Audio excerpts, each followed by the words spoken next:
welcome everyone to our second Claret and Booze Up Friday night show. No games this week due to the international break, as you all know, but we do have plenty to discuss. So starting with a review of the season, which we will run through, but as already just been pointed out to me, the season's not finished yet. But we're going to review it anyway. Myself and Gary are joined by two special guests this week.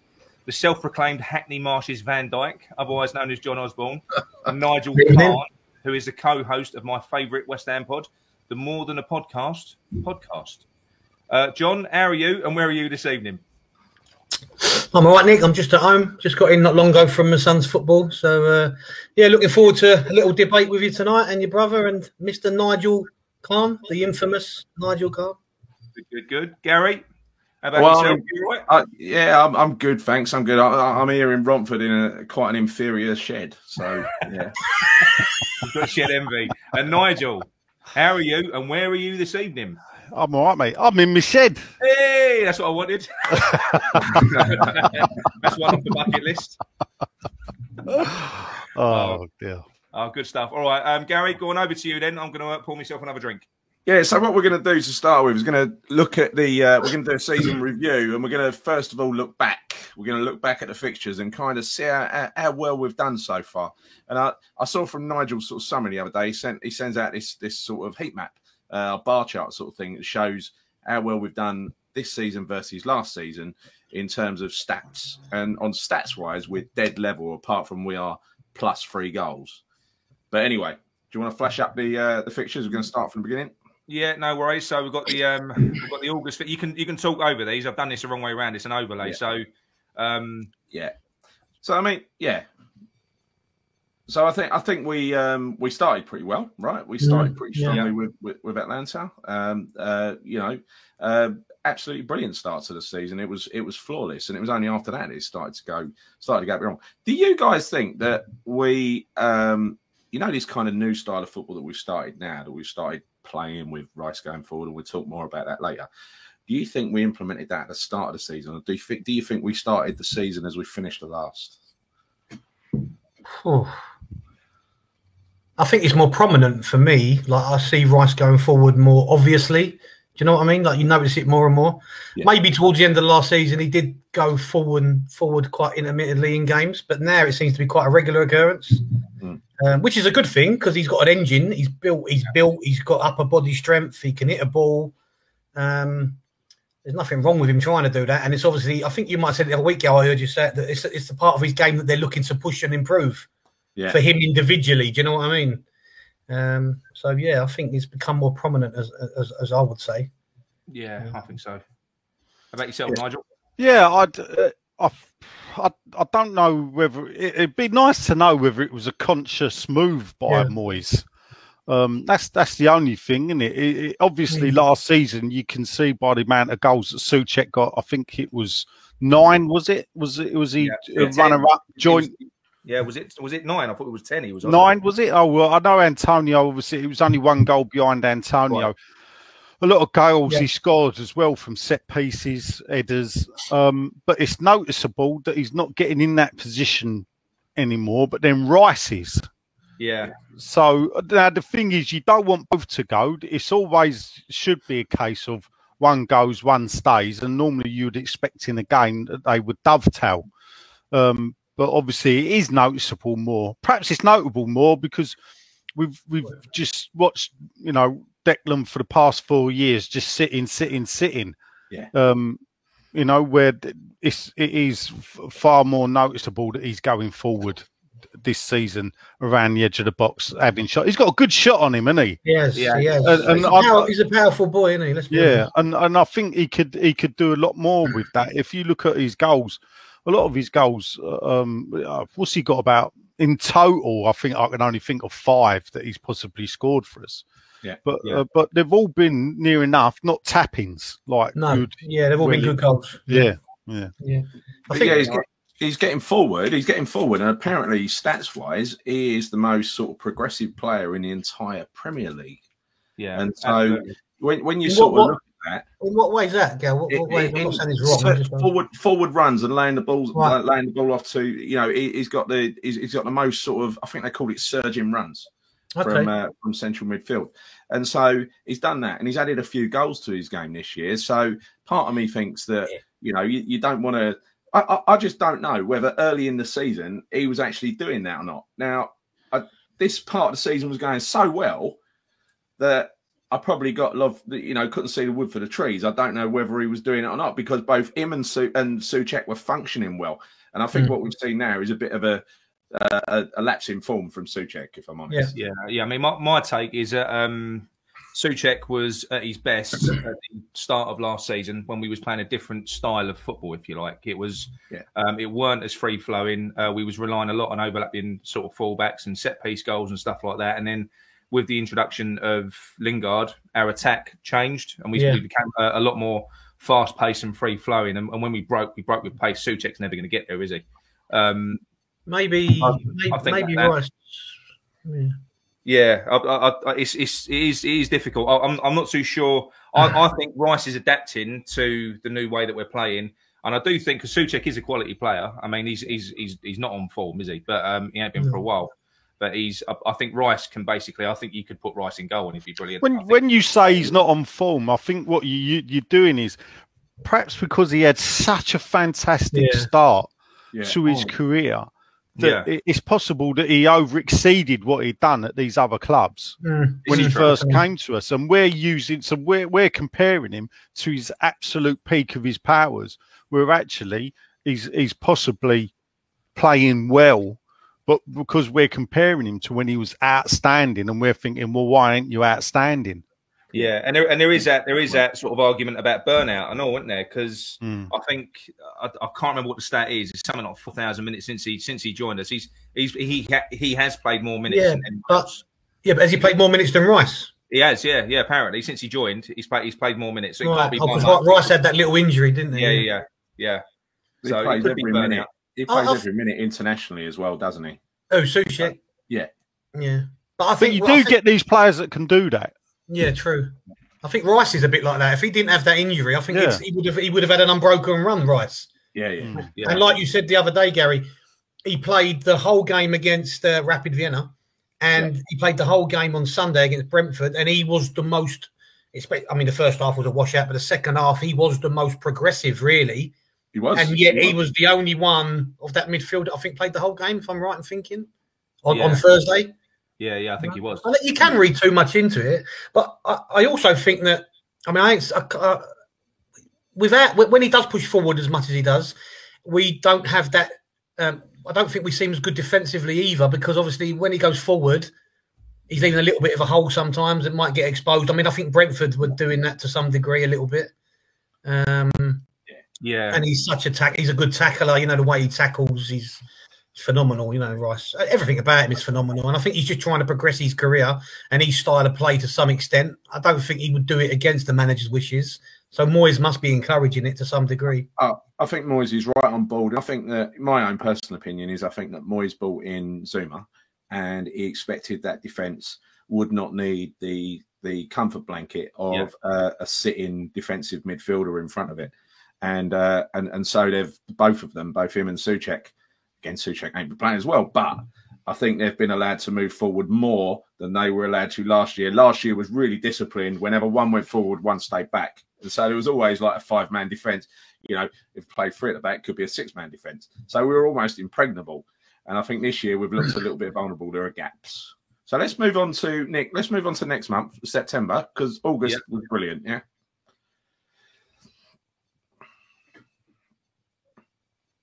Okay, you got to be quicker on these slides. Where's he gone? Has he dropped? Nick? I think he's left. Here he is. There you go. I don't know what happened there. It crashed out. Right. So you want to move on to the next months? Yeah, you want to go September. So okay. Let's look at what happened in September. So I mean here September. If you look at these fixtures, obviously it did start to get a little bit iffy. I mean, we had obviously the end of August, we had the Palace draw, and then we had the Southampton draw. See, I kind of get the feeling that Southampton game, I think that they did a really good job on us because they're really good defensively, and I think they worked out how to play us and how to keep us quiet. Because up to this point, we was free scoring. I mean, we scored ridiculous amounts of goals in the first few games, didn't we? And then obviously it started to slow down. And I do think that that was probably the least effective that I've seen Antonio in that game. Yeah, but he just come back from Jamaica, hadn't he? Yeah, he had. Yeah. And then he got sent off in that game right at the end. He got sent off. You are right. This is literally after the international break, isn't it? Yeah, that's when he flew to Jamaica and back. I mean, I'm not saying that's the reason, but I don't look at that second screen personally and think, oh, there's a big panic on. I mean, there's still some good results there. I mean, you know, I understand what you're saying, but you know, I don't look at that and I'm not overly concerned. You know, we lost to Man United. You know, your mate Noble missed a penalty, could have had whatever else, but you know. Yeah, and obviously we had that great European night, didn't we? That was brilliant. It's fantastic, wasn't it? Absolutely fantastic. And I mean, you look at some of these results on here, as John just said. I think you know, you look at the Zagreb away was a fantastic result. Man United away, fantastic result. Leeds as well. Rapid Vienna at home, what a night. So I think we've just gone through August and September with really one really disappointing result that was really down to a last-minute penalty miss. Yeah, no, I know. Without honestly touching on that game as well, we were unlucky, weren't we? I mean, we were unlucky. I mean, we played so well in that Man United game, that home game. But it's just one of those things. But then again, you know, following game, we did what I thought, which was the impossible. And I know it was B team versus B team, but when you look at the players that they've got in their apparent B team, do you know what I mean? They've got multi-million-pound players in there, haven't they? I mean, that was a fantastic game. 400 million quid's worth of talent versus our 80 odd millions worth of talent. I mean, that was probably the performance of all these results here. Yeah, you know, maybe Zagreb away was the best one, but that's I think so. What was your thoughts on the Rapid Vienna game, Nigel? I mean, it was lively. I sort of where I sit above the away fans, you get a good look at them, and it seemed to be the orchestrator seemed to be fancied himself as the lead singer of some death metal band. You know, he sort of reminded me of the bass player of System of a Down. You know, he just needed a bit of a longer beard. You know, I think he would have been there. So perhaps he's in a tribute band, System of a Vienna Down or something like that. But it was quite. I mean, it was a fantastic. The funny thing about it is that the atmosphere was great. Part of that was the way the Vienna fans behaved and the way our fans answered the Vienna fans. Yeah. And yet, what you get is some people going, "Oh, we can't be behaving like that," and you know, where I think actually leave it alone. Nobody threw a punch at each other. Yeah, they threw bottles, you know, and whatever. You know, we threw stuff back. It was a good old traditional, and people walked out there and went, "Cool, weren't that good?" And the next thing you know, the Met Police are going, "Oh, a few people are getting knock on their doors," and I'm thinking, "What? You're going to go to Vienna then, are you, mate?" Because I don't think you are. So why are you going to knock on our doors and not theirs? I agree. I agree. You know, and actually that made part of the night. Yeah. Apparently, there was some fancy light show, but I was still at the bar. Did you not see it? Did you not see it? The fancy light show was brilliant. It was good. Brilliant. I see some photographs actually, and one bloke actually got a photograph of the flamethrowers as crossed hammers. Yeah, but actually as hammers, and I'm thinking, that's Photoshop. That's a Photoshop. Oh, was it? What you talking about? Where they're doing that? Yeah, no, it weren't doing that. Oh, fuck him then. All right, we'll move on. I was impressed with that picture. Oh dear. Yeah. No, bollocks. Yeah, weren't doing that. It was really good. You know, the thing is, what is this season? West Ham's history. You know, I love my history, everything.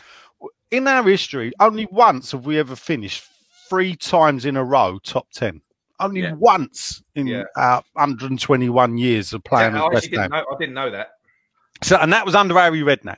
Yeah. So that's it. 3 top 10 finishes in a row. With the 3 World Cup winners, you know, never did it. The highest they ever got was 6 a couple of times. That's it. So It's so, and this is the thing. Normally, if you go back to 85, 86, which is our best ever season and everything, we can all look back and go, God, that was fantastic. We were crap the next year. We died away. We had a fantastic August, middle September, and then the season nosedived. Yeah.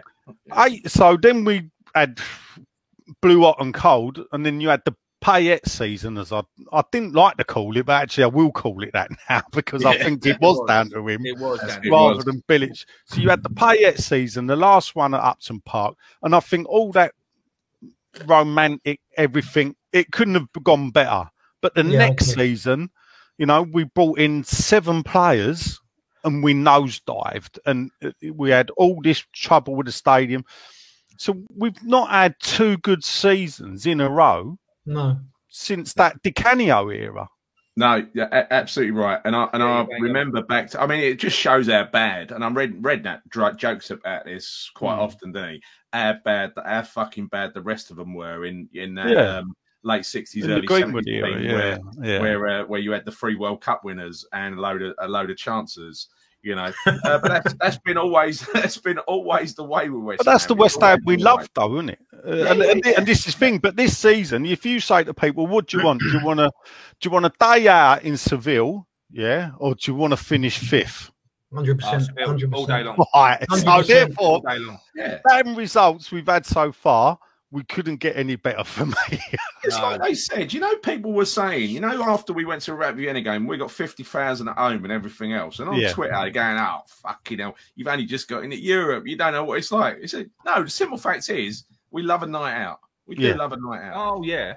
But that would be a dream. Because I think if we get there, I mean, if we get anywhere near the semi-finals, I know that we've still got the big teams to drop out from the Champions League, and because at the moment we're sitting there as bloody favourites, aren't we? On our day though, if we get to the semi-finals, it's anyone's. We can do it, I think, and that for me that would be to have last season and to follow that up, even if, like you just said, Nigel, even if we finish 12th in the Premier League, but if we go and win the Europa League, that is 2 amazing seasons. I mean, I look back to the mid 2000s, and there were 2 tin pot clubs that got to the final of the UEFA Cup, and they were called Fulham and Middlesbrough. And I'm not being funny. If they can get to the final, then bar Jesus, so can we. I'm not saying we're going to win it, because the Spanish clubs and the other clubs that have got a drop, and you need a bit of luck with the draw. But the way we're playing, the type of football and everything, I would easily forego, a top 10 finish to do that. Yes. Do you sometimes think there's a little bit of over expectation? Because let's be honest, when they brought Moyes back, not many people were overly over the moon. No, and then he had that season last season. No, but a lot of people weren't. I wasn't bothered if he came back. I thought he did his job the last time, and I was a bit, when they brought him back, I was like, give him a chance. Nothing wrong with that. But what I mean is, he wasn't the biggest name on the list, and he wasn't the name that a lot of people wanted. We've had that season last year where, let's be honest, it exceeded all their expectations, and there's a little bit now of like Nigel said, and like I said, I look at that slide, and there's no real poor results there. I mean, I don't look at them and think, oh, we were shocking, or. If we're playing, I mean, Rapid Vienna, we didn't play well. We won 2-0. I thought we didn't play well personally against Rapid Vienna. It was a bit of a dull game. So I just think maybe we're all a little bit guilty of expecting too much. Like Nigel said, you'd rather get to a final of something than finish 5th every year or 6th every year, wouldn't you? Yeah, 100%. Definitely. Yeah. And I think when you look back at it like that and you look at each fixture, you're absolutely right. It's been actually a brilliant season so far. We've lost 2 games, one with a last-minute penalty and one with a last-minute, really, I'll put it down a fuck-up by Fabianski, to be honest. But they're 2 games we shouldn't have lost. Sorry to offend the goalkeeper. No one's playing the keeper, didn't they? The thing is, you forget, Lingard scored in the 89th minute. So, I know we all focus on the missed penalty. Yeah. He scored in the 89th minute. And we were holding Man United, which we haven't done, for a good while, So, when you take the games individually, he did that. The most disappointing game for me out of all of them, actually, was the Southampton game. Oh, it was rubbish. Did you go? Yeah. Did you go? Yeah, I to did. Oh, Yeah, fuck, we we was- went we to was that. there. Oh, Yeah. oh, painful. It wasn't was atrocious, but they done a job on us. I mean, they really did. I mean, to be honest, we should be flattered because they did to us what they did to Man United, wasn't it? Yeah, And they've they, done you know, so they because they can play one or two ways, Southampton, and they don't mess around. If they don't think they can go toe to toe with someone, then they'll play the other way and they'll stop you from playing. And yeah. There was a thing today, talking to Lingard, there's this thing today. Our West Ham supporters are fucking misunderstood, right? I'm going to read it now. It was a headline, and it said, what was it? Jesse Lingard has just said something all West Ham fans have been desperate to hear. What do you reckon that is? Right, anyway, if you read it, he said, I love my lawn there, and it was written in the stars that I'd score the winner, but I couldn't celebrate out of respect. And that's more West Yorkshire Country, than Manchester. I thought he was from Yorkshire. Then. Where is he from? Has he moved? He's from Bristol. I didn't realise. That was. You want to go a bit more Liam Gallagher than Art, model. right? Anyway, Anyway, was originally from Yorkshire, right? He was originally from Yorkshire. But that is how we're misunderstood. People think we're normal football supporters. We're not normal football supporters. We're not the normal run-of-the-mill football supporters. You know, it's like Man City. I think they're more normal than the other big clubs, and we're going to come on to that after, because there are a few people at Man City who kind of pine for the days of Sean Gota and people like that, you know, because that was when the times were good and the club was real, whereas now they're just buying cups. I know. But anyway, look, What position would you rather be in? Because I was talking about this with a Man City fan on Monday, who's sort of our age, Gal, and he was sort of pining for the old days. Yeah. And I'm like, but what position would you rather be in? And then he went, yeah. Because the difference with them is they'd moved anyway. Yeah. So... Sorry, fucking bugs. They'd moved anyway, so they were going to be in that stadium. Better to be in that stadium, you know, winning trophies than to be in that stadium. When you go back and look at them when they first went in, it was the empty ad. Yeah. And that's the thing. They went in there. They weren't filling it. Nah. Do you not think though, Nigel, that part of what that is because I made this point on Facebook the other day. That I think same with Newcastle, although they're a bit strange them fans. You got Newcastle, Man City, and West Ham. They're working class clubs, right? So that we are, and I think we our history. Yes, it's all about the stadium and everything that's happened there. But I think more of it is the fact that we watch these basket case clubs that are very much they replicate our own lives a little bit. They're not 100%, and I think. When the Man City fans, all of a sudden, it's all there. It's all on the plate for them. They've got these multi-million pound players playing in front of them. There's no connection there. There's not. They haven't got the same connection. So they've got all that success, but are you ever going to have that same feeling that you had before? No. I don't think so. And you know, and this is the thing. I think we're talking to the Man City fan Monday. Is I think this is the problem. It sort of don't replicate what he believed, and this is people think I'm barking mad when I bang on about a West Ham team full of West Ham players managed by a West Ham man and with West Ham fan owners, but not the Dave's people before you try and hang me. The reason why I say that, because I think that is being steeped in the history of the club. West Ham was formed out of the ashes of the Thames Ironworks to represent the area of West Ham. Now, by accident or birth, that happened to be where I was born. My family, were market traders that served the footballers in the 1900s and all stuff like that. So I've sort of got that link to the area. When I was against the move, I had people that weren't from the area, West Ham fans in fans meeting, saying to me, my problem is I'm too attached to the area. Yeah, and I could sort of understand what they're saying there. But that's what I believed in. Yeah. The area for you was West Ham, wasn't it? Well, no, but that's the thing, So it was a working class area. When American fans started coming, they used to annoy the fuck out of me. I will admit. And my mates know this because I've got Americans that are really good mates, and one's coming over for 3 games for the Genk, Spurs, and Man City game. And he knows it, you know. And one day I was walking along with my mate and used to get to the corner of the Barking Road where the furniture shop was, and they'd all be standing there taking photographs of the bloody Green Street sign. Yeah. And they'd block the pavement. It was only one day I just went, come on, fucking out of the way, let the locals through. You know, and it was like the fucking, come on, mate. Fucking, my mate actually went to me, one day you're going to get a right. And I said, fucking tourists. Yeah.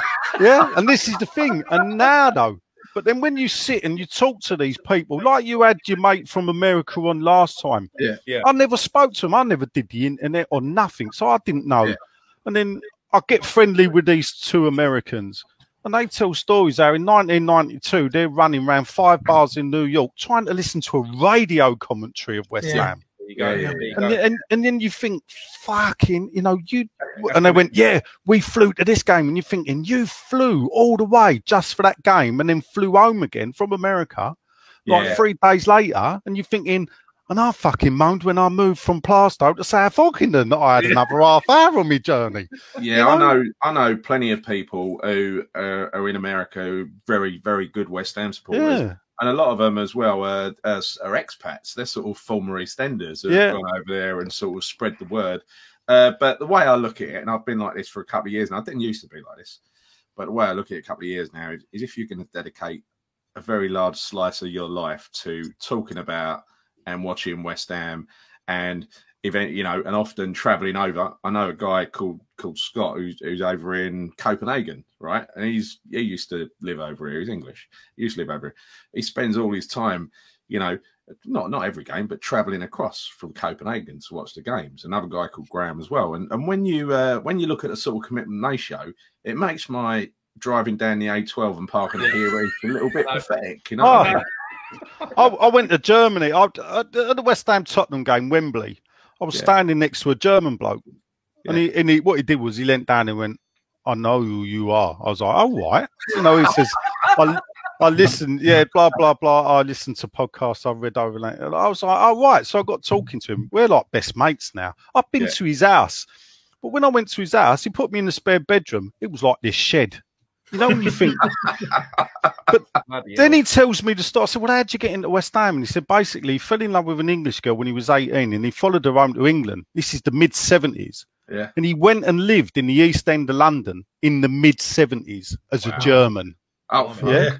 He was forever apologising. Well, no, and this is the thing, and it's an amazing story that the bloke's got to tell. But he stood and watched the West Ham Eintracht Frankfurt game as a German in Upton Park supporting West Ham. Amazing. Unreal. That is brilliant. And he's a season ticket holder. I'll tell you what, of all the games over the years that I would have loved to have gone, I know. That's the one. Yeah. I've been contacted recently by the museum at Eintracht Frankfurt, and they've literally named a part of their stadium West Ham. After that game. That's amazing. And I furnished them with photographs of some of the stuff that I've got in relation to the game, newspaper cuttings and a program and a full scan copy of the program, everything. So I've got an open invite. They've said, when I next go to Germany, please come and see the museum and we'll show you the part of the stadium called West Ham. Because the bloke who runs the thing went, "We're still bitter about that game." You think, love it. To be fair, though, they did charge us 40 million for Sebastian Haller, didn't they? So, well, yes. He's scoring now, though, Nick. He's scoring now. I know. Oh, fucking hell, let's not go there. Nick, turn the page. I was never anti-Haller in the first place, just so you know. For a minute there, Nigel, I thought you was... I nearly teared up. I thought you was going to say they named a bit of the stand after you. No. The Nigel Kahn stand or something. I named my son after a German goalkeeper, but they haven't named anything after me, no. Which one's that? Oliver Kahn.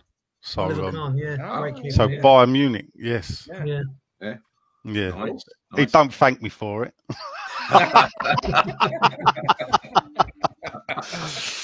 Oh dear. Right. Anyway, moving on. International break. Yeah. So I'm gonna throw up the international break now. It's not quite as bad as what we thought it was going to be. These are the players that we all thought were going. But go on, Gary. You've done your research on this. I sort of woke up this week. No, I didn't wake up this week. I woke up at the beginning of after the Brentford game, which I suppose was money, and I started looking through who's going away, and I was just shocked. I mean, Fornell's fine. He's young. Souček's used to it. Rice will only play one game anyway. Benrahma, yeah, he's used to it and he's young. I thought Soufal looked knackered on Sunday, right? And then Zuma, I found out had been left out of the squad by Deschamps, the guy that left Payet out of the squad. Fucking tit. But Antonio was the one, because I looked at his travel time and it's like the 3 games. And the first one's out in Austin, Texas, and so he's got to fly 10 hours. I used to go to Houston all the time with work. I used to do it all the time, and going out there was no Houston.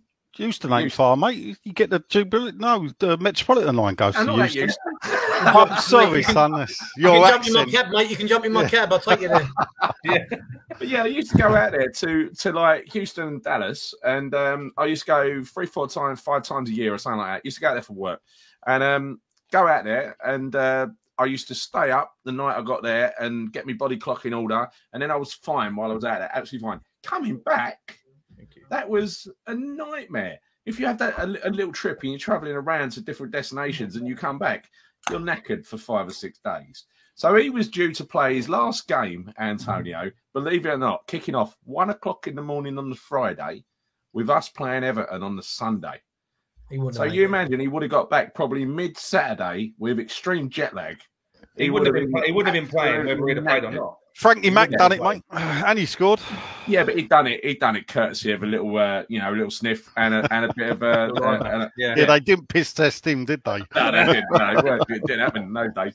But yeah, is that the rumor? Is that the rumor about me? He would have done 35 hours of flying across 3 time zones to play 3 games for a team who's got Ravel Morrison in it, and they're rooted to the bottom of an 8-team group. They've only got 1 point out of 3 games. They are fucked. And so I reckon it was. You remember when what's his name, Roy Keane, was playing for Republic of Ireland, and they qualified for the World Cup, and he turned up to what's his name's World Cup squad, Mick McCarthy. Mick McCarthy.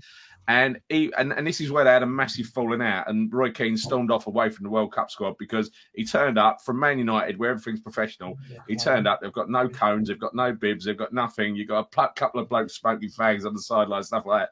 Absolutely pissed off, stormed out of the World Cup training camp. I've got a feeling that that's what happened to Antonio. I reckon he went over to there.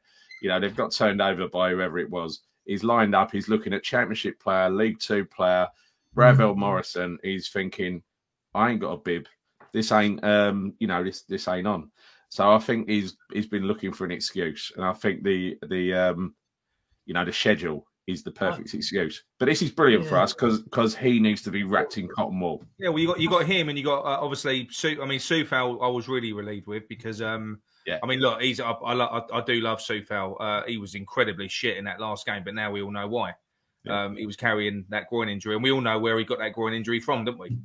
From bloody Matic in that Man United game where he smashed into him. But Zuma being dropped, I'm upset about, to be honest, because I'm hoping that ain't gonna kind of knock him a little bit because he's been an ever present in that France squad. Yeah, go on, John. He hasn't been playing really till he came to us, has he? Though I think he has been. He has been in. But he's in the squad. No, for Chelsea, though. He wasn't playing first team Premier League, was he? Anywhere? No, but he was still in the squad then, was he? Okay. He was in the French squad the whole time, and he's literally been dropped. Now he's come to us, which is shit. But obviously we've still got Fornell, Souček, bloody Souček, who's going to play every minute, and you got Rice and Benrahma as well. I'm not too fussed about Benrahma because I think he's got the energy levels. He's buzzing at the moment. He's all right, but Souček needs a break. Yeah, he needs a break. So I think that Antonio, after these 3 games are over, Jamaica are basically going to be out of the World Cup qualifying, and there'll be no point in him turning up. I hope.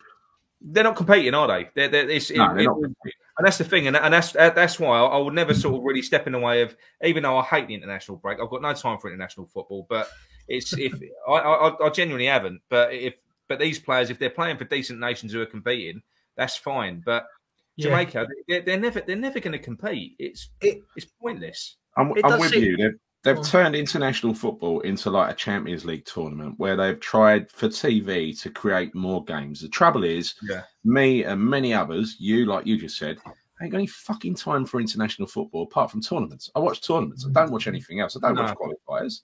Right? They're boring. They're dull. Half of them are dead rubbers anyway, right? Yeah, they are. And what are your thoughts, John? I just find it. I mean, I understand the need to, or the want or desire to play international football, and obviously Antonio gave up hope of playing for England. Yeah, quite rightly. But I just find it a bit of odd. I just find it a bit of an odd decision to say, "Oh, I'll go and play for Jamaica," because he's 31. He knows he has a few injuries, and I don't begrudge the guy because he deserves everything he gets because he's come from nowhere, non-league, blah blah. You know, we all know that. Yeah. But like you said, it's a strange thing to want to play for. Not strange because I know his father and mother probably come from there, but it's more the fact that I'm 31 now, it's a long way to go for not qualifying. You know what? I don't understand. I understand why he wanted to do it, but I don't understand if you know what I mean. Yeah, surely weighing it up, maybe speaking to his agent.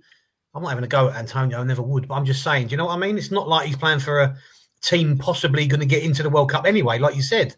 But it ain't going to do anything for his profile. Whereas, you know, if you're playing for if he's playing for a top international team like Declan Rice moving from Ireland to England, if you play for England, it raises your profile.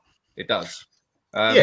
If you take what he's done in his career, if you take Vardy out of the equation, in recent years, Antonio's story is as thingy as Vardy. It's only that Vardy obviously won the Premier League, played for England, that he superseded Antonio. But when you think about where he started and how he came up from non-league and that, and in the modern day era, it's really unusual, as we all know.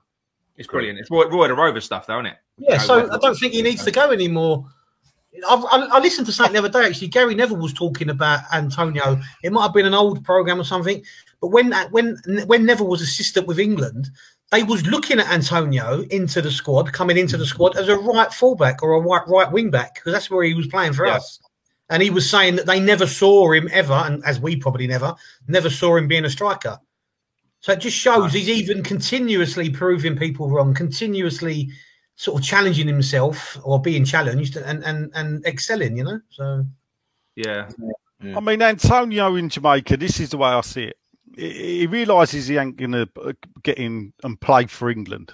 So what's his options? He's got a World Cup coming up next year. When he made the decision to switch, that was before qualifying had start. Yeah, true. Top 4, I believe, go through, or top 3 go through, and 4th place goes into a playoff, possibly. I think that's how it works, out of 8 clubs. So when you look at the 8, we've got Canada, USA, Mexico. You got, I think, Trinidad and Tobago, Jamaica, Honduras. I don't know if El Salvador's in there. Is it? It's Central American teams. So you got these teams here. As a top footballer, he's possibly looking at that, thinking, "Can I get Jamaica?" Yeah. And now, bearing in mind that they then approached Ravel Morrison, and we all know Ravel's got talent. And at some point, I think it started to sink in that he needs to step up and dedicate himself. Yeah. So can they, Jamaica, and they have been appealing to the English Jamaicans again, come and play? And can we be the people, because they have been to a World Cup, can we do it again? Yeah. And the thing is, it's possibly that the first trip that he made was an eye-opener, because he wasn't in the system. He goes out there and plays. He's in their system, and he has a look around and thinks, yeah. As you say, the Roy Keane moment, and it's like, and now when it comes to here, it's a real, it's a dawn, because at the end of the day, technically Jamaica can still qualify, and the only way they would do that would be with Antonio scoring the goals. Yeah. But football's a team game, and you could put Ronaldo in Jamaica's team, and the defence is still going to be as shocking as they are. Yeah. So he must have been missing. He's used to playing with Lingard, Benrahma, Bowen, players like that of that quality that can kind of that's what he's used to. And apparently, I never saw it, but apparently the pitch was abysmal. It was terrible. The pitch I was playing on was bad. But anyway, so what we've got these 4 players that are going away. So have we got any concerns about? We've obviously got concerns about Souček. He's already knackered. Have we got any concerns about Rice, Benrahma, and Fornals? As Gary said, Rice will play 1 game. Yeah, I think personally, Benrahma, he's fit as a fiddle. I'd say Fornals. I think Fornals didn't play yesterday. He was on the bench. He didn't get played, so he won't get played a lot. So apart from selfishly, you're going to say, "Oh, I hope Souček don't play," but people from that neck of the woods, they're very patriotic. So he'll want to play whilst he's there, won't he? And he'll probably play. He'll probably play all the minutes of all the games, I'd imagine. Yeah, I would imagine so. Right, so obviously stepping into October, you've got the international break. We're coming back, and we're going to have the same scenario again as what we had in early September, where we had, I think it's 7 games. You can see the dates there. You're looking at 3 or 4 games between 3 or 4 days between games. It's just crazy, really, what we're looking at. What are you looking at that now? Looking at that fixture list, what are you thinking? We'll do a predictor at the end. But I looked at this the other day. I looked at this list of games, and it's a real bastard set of games. There's no getting away from it. I mean, but it's every few games, but every few days. But when you look at it, it is West Ham 18 B team, 18 B team. It's so we the A team do not have to play 2 matches on the spin from the looks of that, right? It is either League Cup or Europa League separating the Premier League games. Yeah, he's got to rest players for that in that Genk game this time. He's got to play the B team. I think he can't be playing. He's going to have to in that game. We've got 6 points now on the board. We can afford to, take a bit of a risk. I think for go the for the kill. Put the team out. Go for the kill. I agree. I think you're right. I think you're right, Nigel. I think especially for that first one for Genk, I think go out and put them to bed, and then we'll evaluate where we are afterwards. What with Tottenham 3 days later? Yeah, I'm sorry. This is one exception I'll make in any league season, right? Where you're talking about European football for this. I would rather lose to Genk and beat Tottenham. Do you think any player in the West Ham team is not going to be up for Tottenham, irrespective of what happens against Genk? I know, but I would in that one game, one fixture in a season, because I can't tolerate them. No, let's fucking put Genk to bed. I'm with Nigel on this. Put Genk to bed, put them out of their misery, and then move on to Tottenham. And then losing at home to Tottenham. We'll play 2 or 3 players, 2 or 3 first team players like we did last time. Rice will probably play in both games. That's fine. He can handle it. We'll be fine. What happened at the weekend was a bit of a freak. Well, it weren't. That was as a result of us playing the same players over and over and over again. I thought Brentford played well. It was a protest. Fucking, we put them right off. We'll get to that, Nigel. We'll get to that. Something happened. Something went wrong. Because I'll tell you what, for that first half an hour, I have not seen us. Everyone, yes, Brentford came out and they did what they've done in the last 3 or 4 games. They came out quick. But you know what? We were awful. We could not pass to each other. It's like they hadn't even I don't know. There was no coherence there at all. I haven't seen us start that slow, and it was the worst thing. And Brentford's tails were up. And of course, I'm not being funny. I think that could have been anyone. We could be playing anyone that day, and they would have done that to us. I think we was lucky we was playing Brentford. Listen. You as we spoke after that game, the most miserable stream we've done so far, right? Yeah. You came out of it going, well done, Brentford. I came out of it going, fuck off, Brentford, right? There were 2 completely different, polar opposite views. I thought we deserved staying out of that game. I thought they were great in the first half, but I also think people say, oh, they could have been 3-0 up. I don't think they ever would have been 3-0 up because as soon as they got the first goal, they would have shut up shop and started wasting time the way they did. That's a draw would have been a fair result, in my opinion. It would have been at half time. I agree, But the fact remains, we did it against Leeds. Although we didn't start bad against Leeds, we started well. Then we went quiet. Then we was lucky to only not go in more than a goal down in the end. But against Brentford, I'm sorry, the way that we started there, that we can't keep giving ourselves a mountain to climb. And like I say,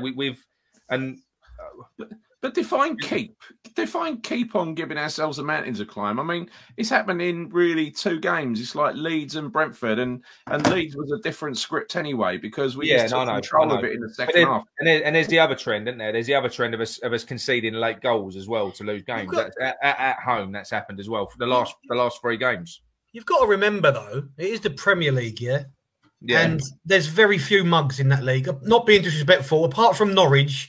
There's not many teams that, even if they're having up Southampton, when we went there, they was having a bad spell, but they've got good players, these teams. They're Premier League players, they're Premier League teams.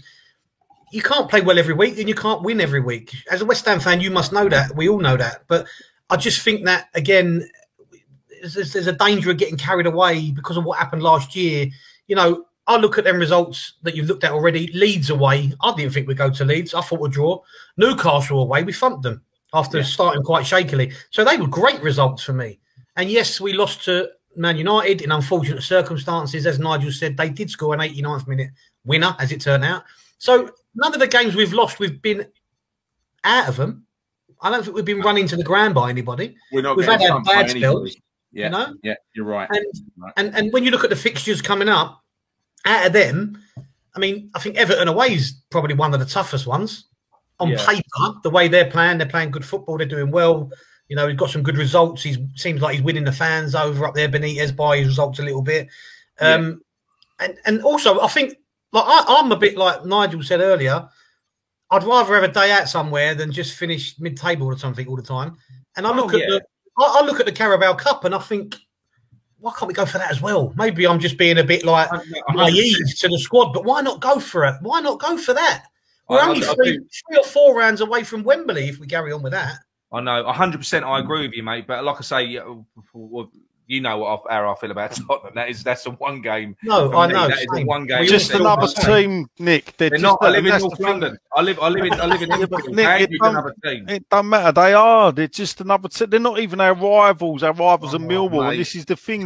Come and live where I live, and then tell me you feel like that. But you say that. One of my best mates at school, was a Tottenham fan. They lived amongst us in the East End of London, believe it or not. Yeah.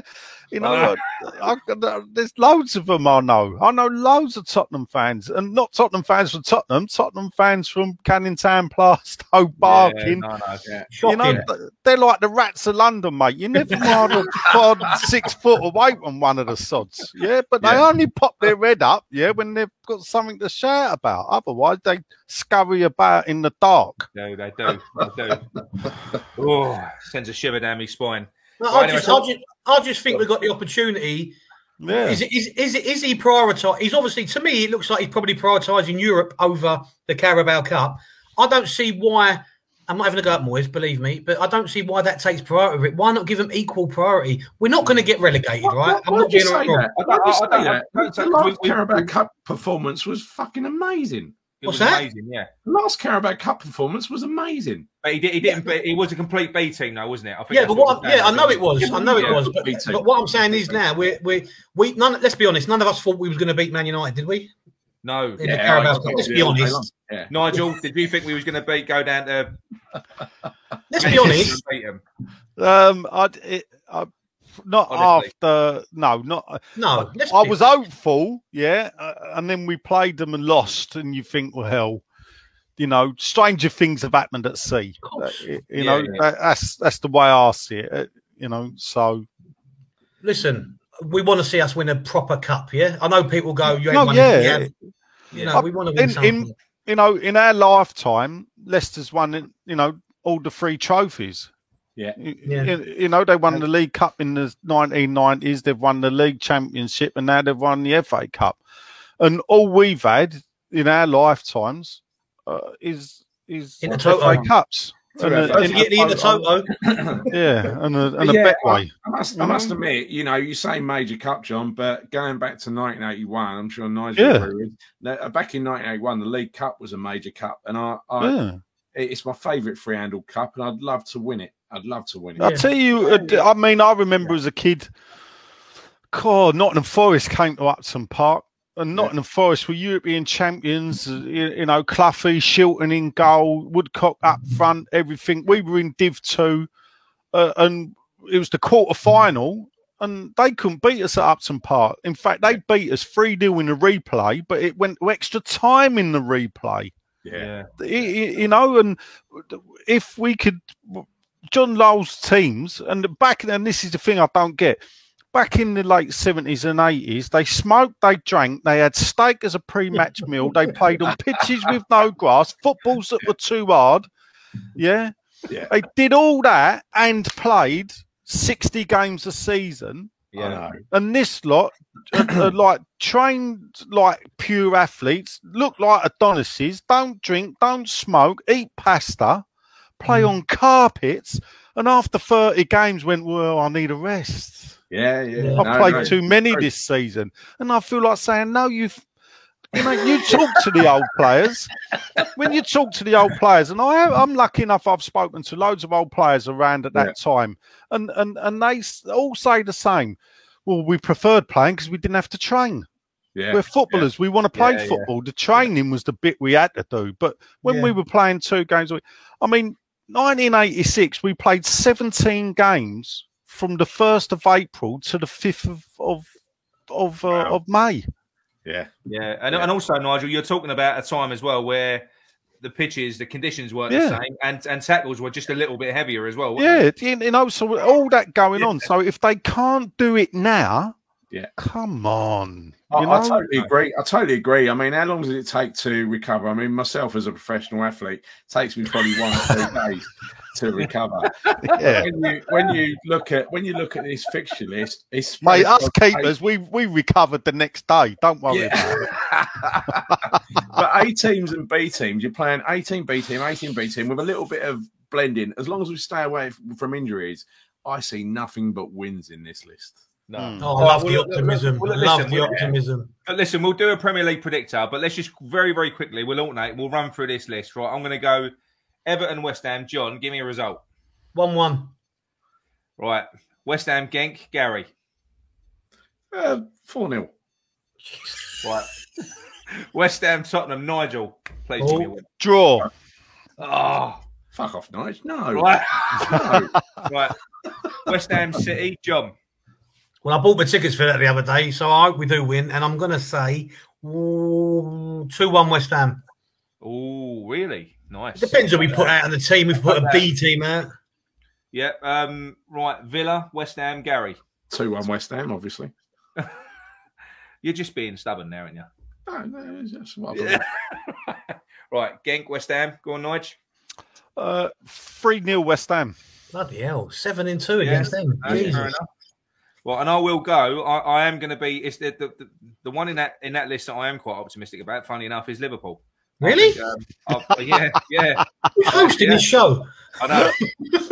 West Ham, Liverpool. I actually am. I know that's the one from the list that you look at and go, "Oh, I think we're going to. I think we're going to do them." And the other team, 7 wins between us. Yeah, top of the league. We're top of the league by Christmas. Nigel stung me with. I spoiled it with the draw against Tottenham. Oh no! The draw. Yeah. But you'd thought we'd just been bought by some Saudi Arabian corporate, fund that was going to bankroll us all the way to the world after we just predicted them results. Yeah, when you come back at the end of. In November, and we're sitting there after 1 win. No, I'll tell you what, after 7 wins, Ben Salman will be looking at the news of the world that he gets every Sunday and going, fucking, I bought the wrong club. Club. He'll be been done over, mate. That's what he'll be. Boom, boom. Right, but I'll tell you what we will do now, because we haven't done it up to this point. So I'm going to get you to read. Now, we're going to use a bit of West Ham trivia. Ozzy's going to be the quiz master. Nigel can't answer. No, Nigel can't. Look at his museum. Look at his museum. Didn't know he had all this behind him. So what we're going to do, John, we're going to get you to read them all out. I think all of them at once, yeah? I'm going to stop my camera and step away while this happens. Go on in. Go.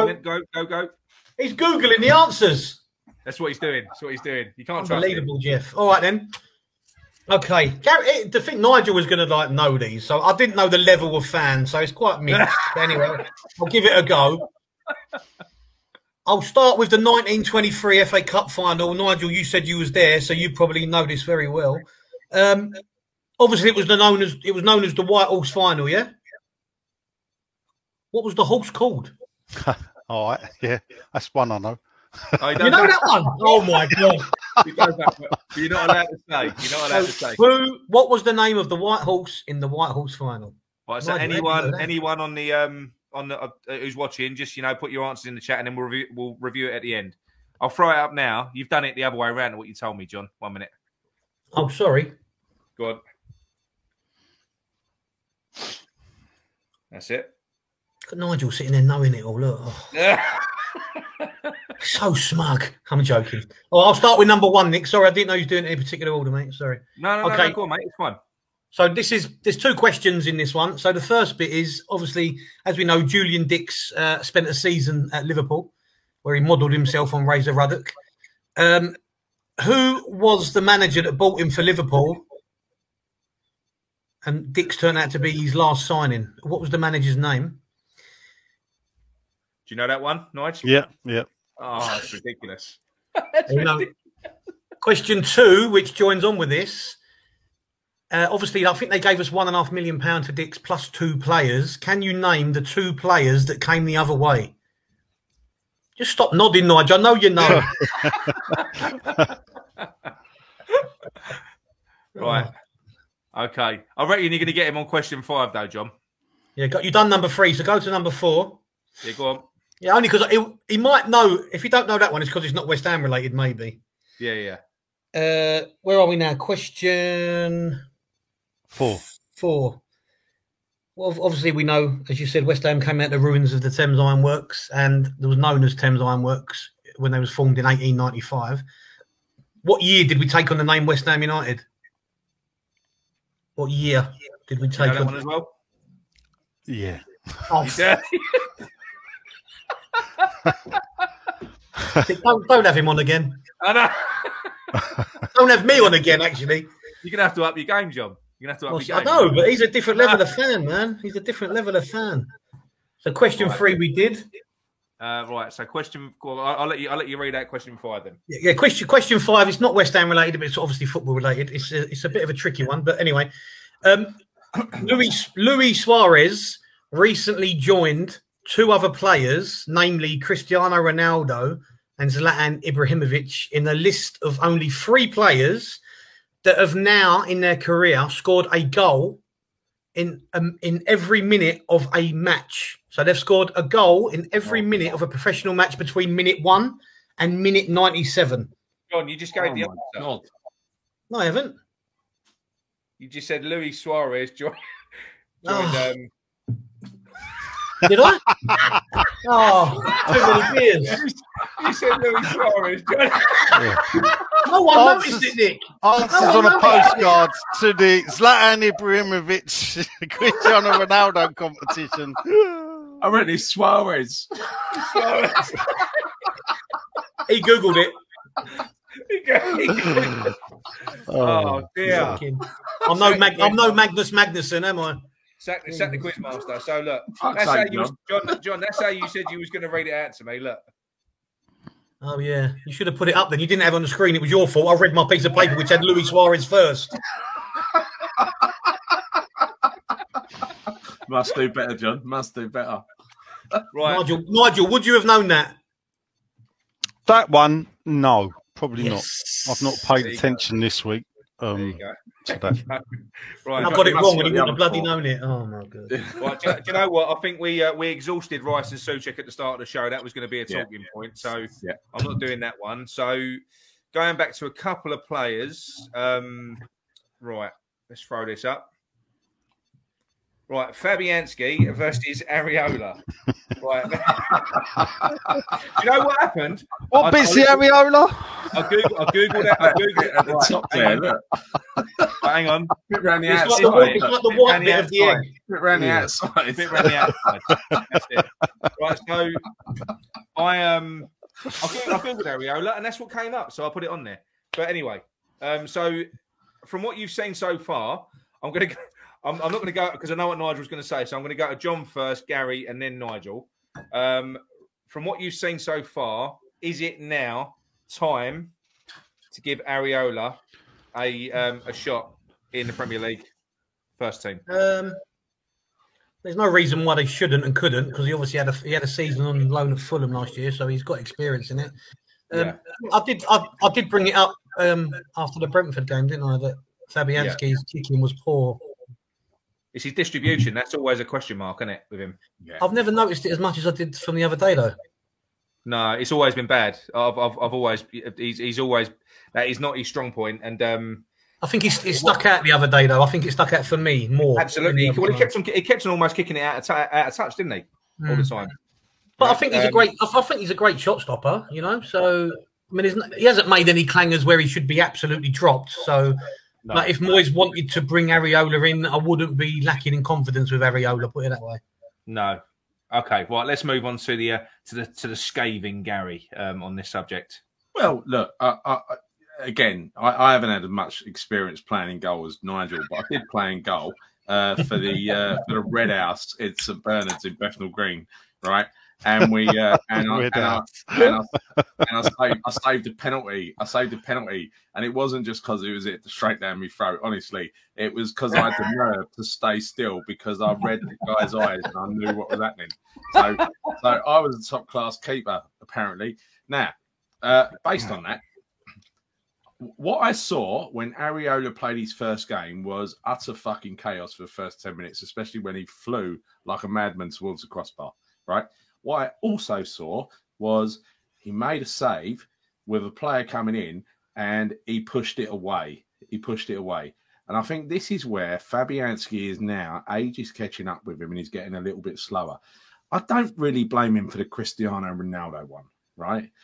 But having said that, I do think Areola would have tried to do something rather than he would have tried to do something with his hands to push it away rather than push it straight back to the player.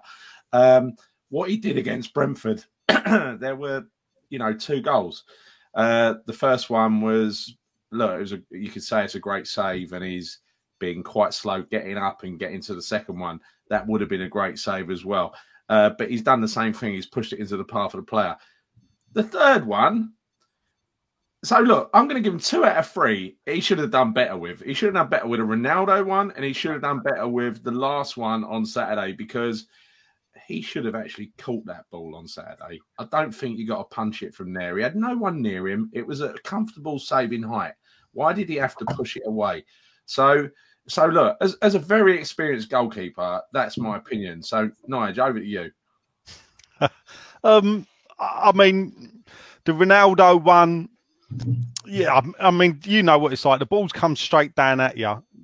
To try and push it aside when you look at it would have been very difficult. The first Brentford goal, I mean, it was 2 millimeters away from being, a world-class save. Yeah. And that's what it was, So the ball crossed the line, so it's a goal, and you can't complain about that. Yeah. But, he was literally 2 millimeters away from stopping that goal. I get what you're saying. The ball's gone across. Perhaps it's the goalkeeper in me. Where is the defender sweeping up? In regards Brentford's second goal, the third one, he's pushed it out. Look where the geezer shot from. He's pushed it out to the edge of the area. You can't ask him to do no more than that. Again, there's no players there defensively. There's no reaction.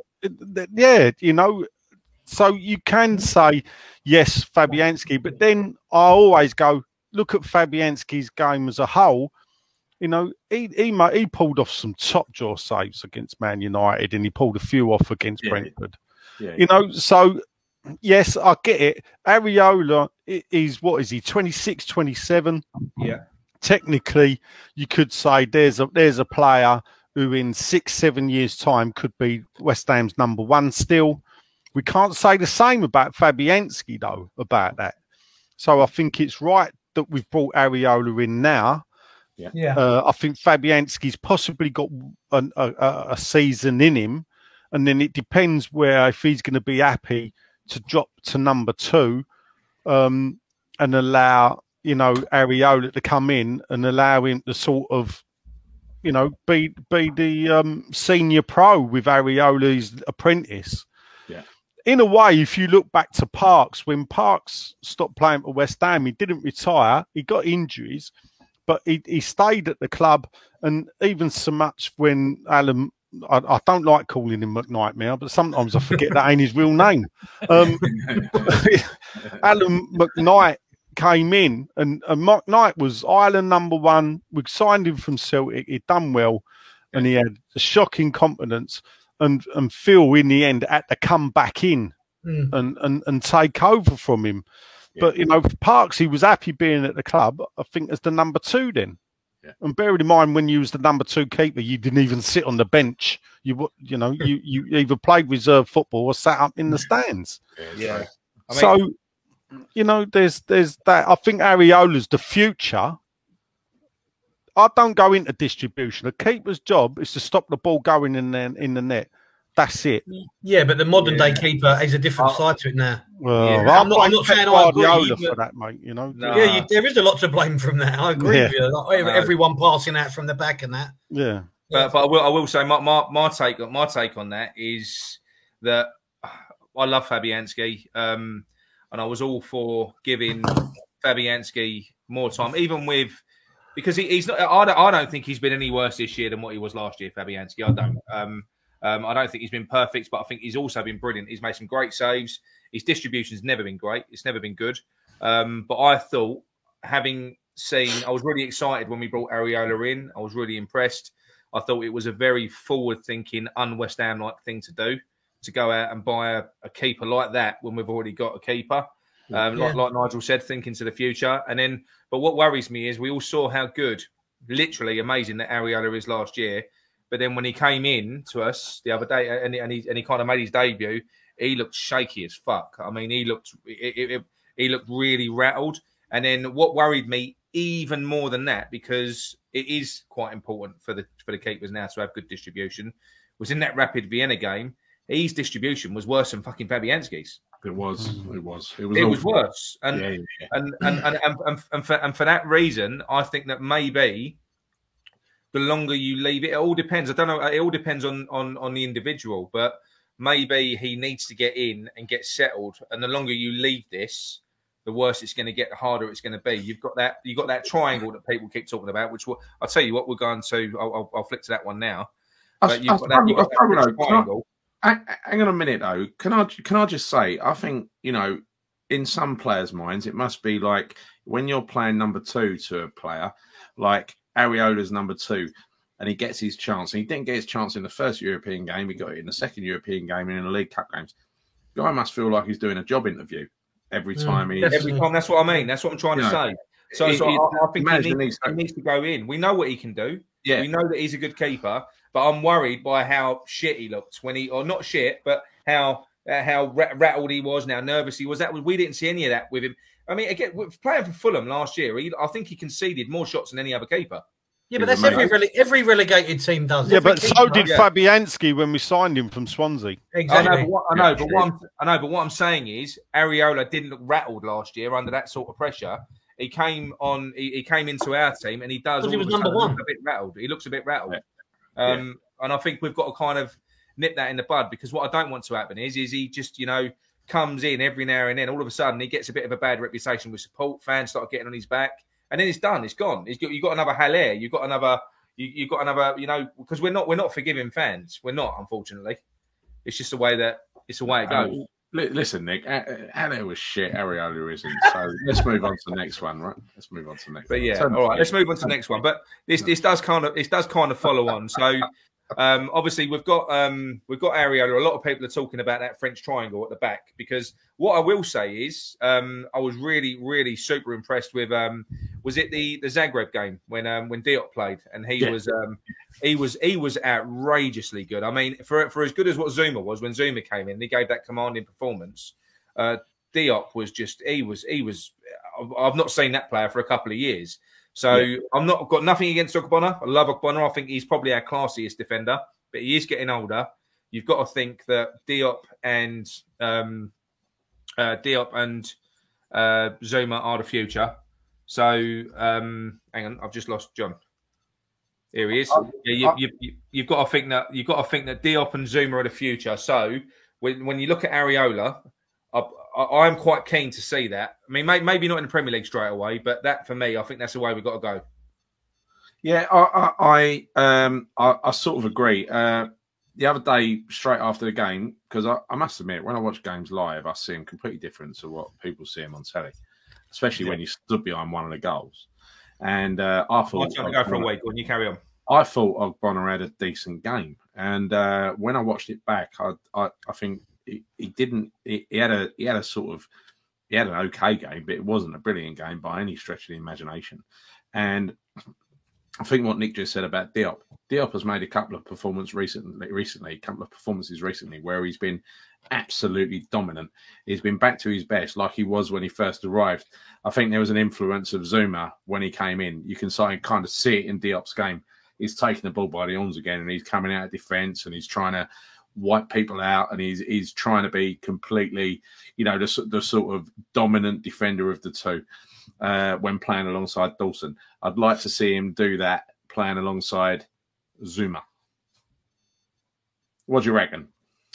I mean, again, the one thing I always like to do when I do these discussion things is say to people, what are we going to look like in 4 to 5 years' time?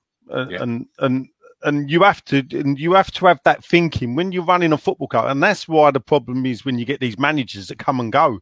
And this is how West Ham actually got into the mess we got into under Pellegrini because of what had gone on beforehand under Golden Sullivan. Yeah. Is that they always bought for the here and now and never thought about the future.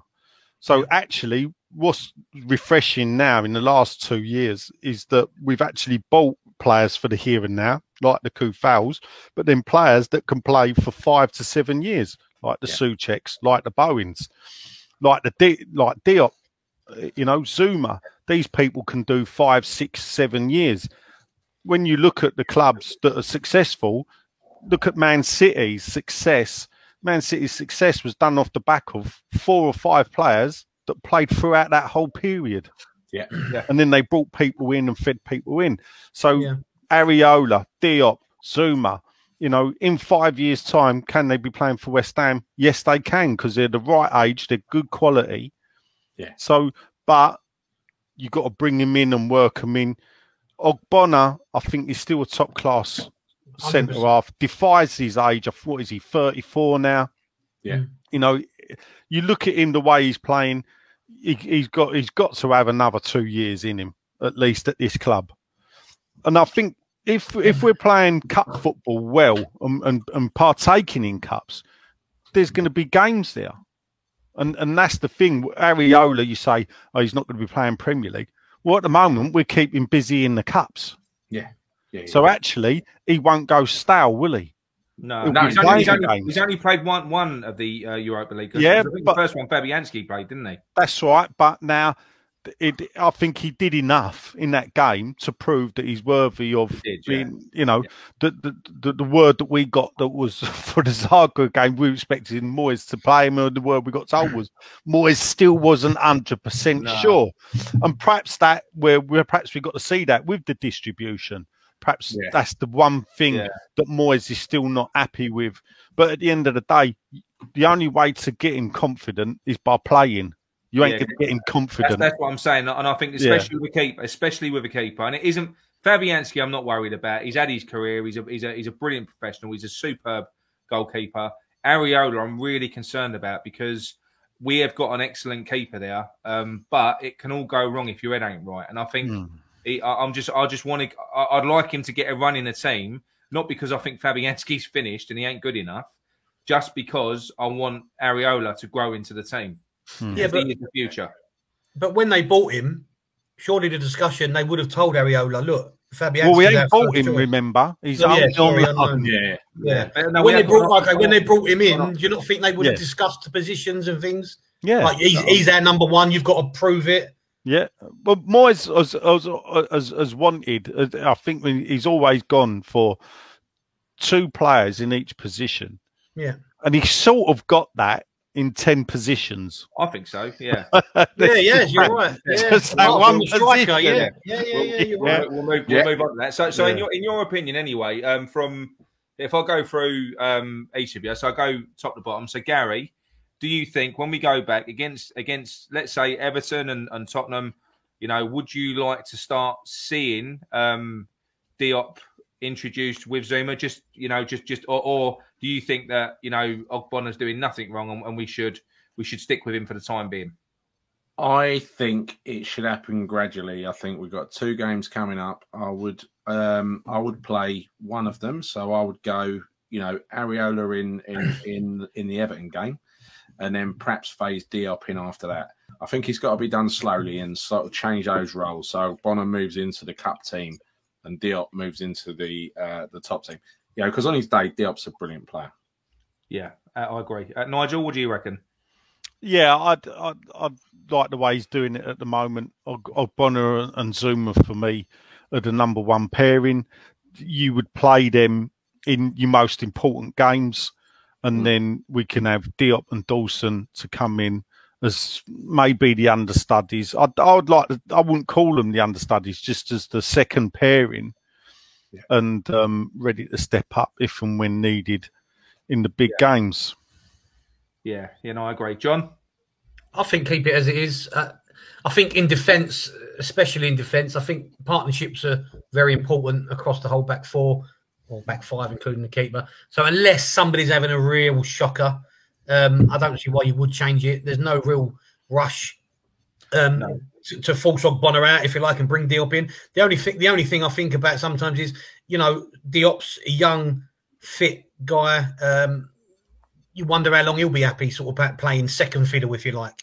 I agree. Will there come a time when his agent saying to him, you could go somewhere else and get first team football and earn a little bit more money, maybe, as the case may be. So you've got to start to worry about that. And as Nigel said, because you've got to think 5-6 years ahead, then maybe you have to, the board will start getting itchy feet and sort of going, you've got to start bringing him in a bit more because he might want to leave. You know what I mean? I agree with that. That's the only thing I'd say. But for me, like you've all said, really, leave it as it is for now. Personally, I don't think I need to change. I think that, and I haven't got the same worry with Diop as I've just suggested that I've got with Areola, because Diop's playing when he is getting an opportunity at the moment. He's looking like a man possessed. I mean, that game, I don't know whether the Zuma signing has lifted him, but he was dominating in that game. I mean, he looked massive. He looked huge. He was commanding. He was pointing and telling and sort of telling people where to go, which is what you want, And I think we're lucky because we've got Ogbonna. I think he's an absolute class act. Ogbonna. Zuma is brilliant. I think he's gonna be a West Ham legend. I think Diop could be as well. But I think Diop could be as well. And you know what? As much as I do not give Craig Dawson quite so much credit, he's also an excellent backup as well. He's an excellent backup. He is. We've got 4 really good players there. So what I would suggest is now, if we move on from that one, because we've sort of exhausted that. I think Nick, we've kind of exhausted West Ham. I think we should have. We'll come back to like a West Ham topic in a couple of things' time, but I think it'd be a nice time to move on to the Saudis. Yeah, should we break that up a little bit? Yeah. All right. Let's flick through. Okay. Right. I'm going to basically. Right. I'll tell you what I'll do, because I've already sort of given my opinion on this. But if I give, if we go to the 2 guests first, what is John? What's your take on the Newcastle takeover in terms of, obviously it's going to be good for them financially. We know that goes without saying. But what about the other aspects that we've spoken about? Like the when you look at what's happened to Man City, that eventually you lose that connection. They are a working man's club. That is what they are, Newcastle. And also, I'm not being. We won't go into too many details, but morally, because this really is, we won't go sort of dig into it. We all know what's happened here, but there are issues here, with the Premier League and with this deal, and in my opinion, it's not right. It's not right that it's been allowed to go through. But so what's your take anyway? Well, I mean, the biggest thing on it is obviously the Newcastle fans have craved Ashley selling their club for years, and they've got what they wanted. Let's just hope it don't go wrong for them, eh? Yeah. Because money does buy success, but as you say, it can also take a lot away from the club.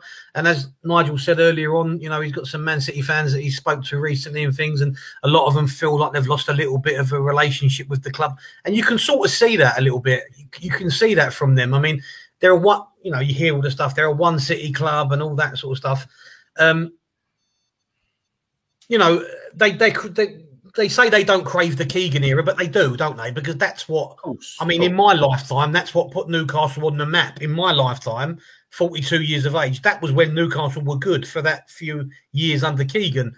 Before and after that, I never really had much of a thing with Newcastle in terms of I never really thought much about them either way because they was just up and down, this and that.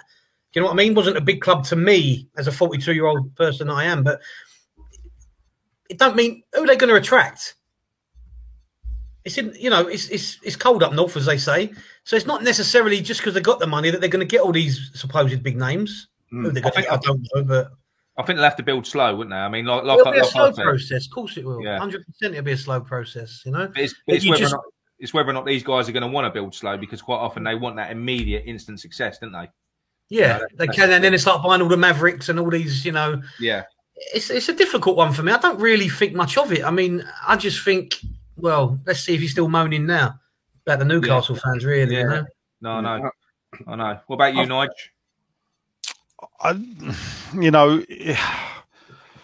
It's morally, it's wrong. The deal got blocked, and we can see now what the Premier League is really all about. I mean, we knew that what it's about anyway, but this just screams what it's about. What was the hold up for 18 months? Because Saudi Arabia wouldn't have beIN Sports, who own the rights to show the games. beIN, I think, Qatari, they wouldn't allow beIN in Saudi Arabia and actually allowed piracy to go on in their country of beIN's games. That's all shelved, and 24 hours later, they are the owners of the club. So everything else got pushed aside, the state-sponsored stuff that's gone on. We know what happened in that embassy. The world knows what's gone on, and everything else. It's all whitewashed now because they'll front up these people and this weird-looking woman to be the... mate. Yeah. It's been a fucking high wind. Do you think that Sergio went,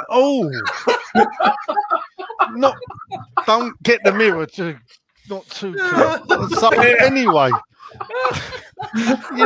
it's just not right, is it? But then again, if we shine a light on them, let's look at Man City's owners because they're a country and they're an Arab country. And what's their human rights like? But hold up a minute, because we're having the World Cup in Qatar that FIFA knows was bought. After Russia had bought it. And they used I don't know about slave labour to build the stadiums. Everything that went on about that and the conditions and the people and everything else. And then to, play the World Cup in the middle of football, of the European football season, or most major countries' football seasons, bang in the middle of it. Shocking.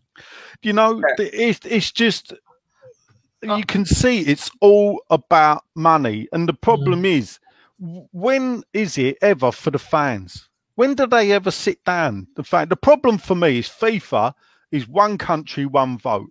And this may seem like a bit, I don't know, the old imperialists looking down, but when we give these little countries one country, one vote, the little countries can gang up on basically the paymasters of football. European football, like it or not, is the most watched football around the world. Absolutely. Yeah. The Italians, the Spanish, the English, the Germans league. Yeah. So when you look at it, that's what people around the world want to watch. Yeah, they'll go to their local footballs and it should be encouraged. Yeah. But at the end of the day, the way FIFA runs itself, the way UEFA runs itself, there's a part of me that thinks we should have let them have the Super League. Let them get rid of them. Yeah. Go and set up your separate one. Go and play in that, and then try and get some symbolism. But this show ain't long enough for me to rant about. If you look at the old pictures, photographs of football grounds, and if you take a photograph of Main Road and you take a photograph of the Emirates, you take a photograph of Upton Park and you take a photograph of the London Stadium, what you will see was stadiums built in and around the community that they played for, and now they're surrounded by business, corporate, and it's about money. And I can't go and support another club. It's not a supermarket. We're not customers. This is the club that this is the hand I've been dealt, and I will support that club. Nothing will stop me going. I call myself a mug because it don't matter what they do, I still turn up. So actually, that's a proper supporter. That's not a mug. Well, it don't matter how bad it is or whatever they do or what the owners do. I protested against the move. I still went along with the move. So at the end of the day, a lot of people I knew probably did the right thing and walked away, but I couldn't do it. I missed one game and it was like, oh, mate, and, could I make the half time? I'm sitting at home watching the kick-off thinking I could get there for the second half.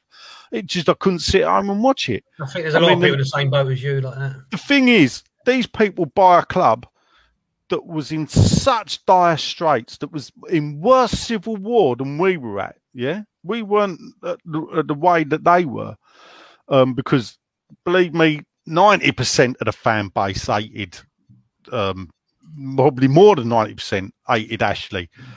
I think it's only 50 to 60% of our fan base hate the Daves.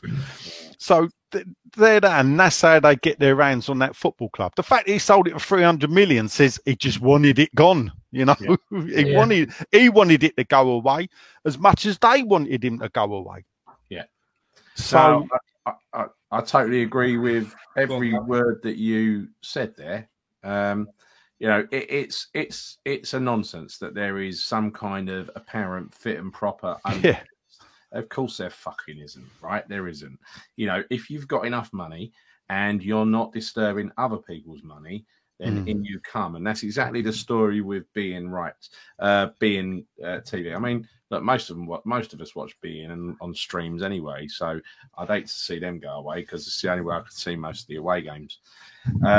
But the problem I have, and if you go back to Man City with the Qataris, you go back to Chelsea, which is a massive bone in contention for me, because you've got to look at Chelsea. When Abramovich came in, he was one of the oligarchs under Yeltsin from years ago, right? One of the chosen few who would inherit the wealth of the nation, because communism broke up in the Russian state, and then all of those nationalized industries like oil, gas, and everything else basically got divvied up and given to the people. The people were starving.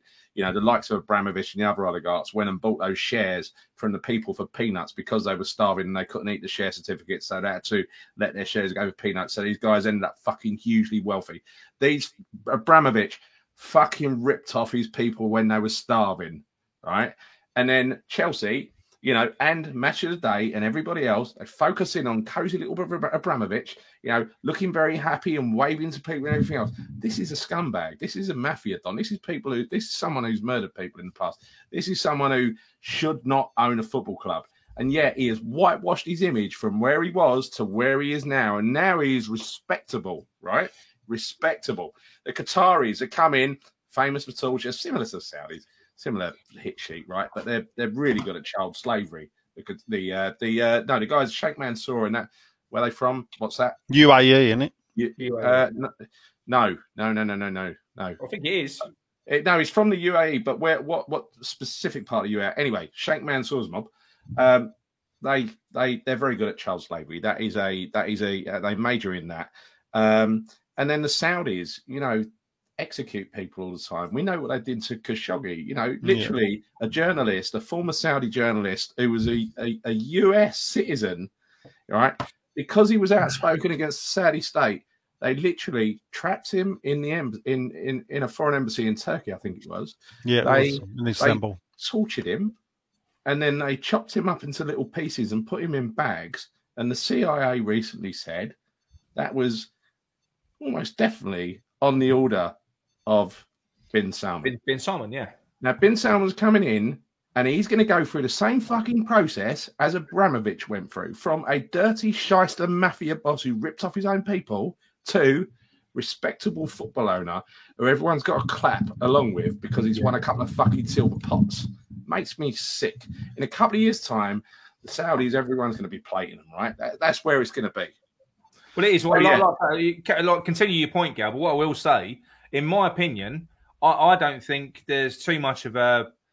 it's not an outrageous comparison to say, in this instance here, I think, obviously before he got killed, if Bin Laden was to have taken over a club and bought Mbappe, he could have cleansed his reputation as well. Well, that was a joke by Ricky Gervais at the Golden Globe Awards, where he said he could have cleansed his reputation. He made a joke to all the celebrities in front of him, Ricky Gervais, where he said, you lot, you've seen Netflix. You all fucking work for Netflix now. You used to work for the studios.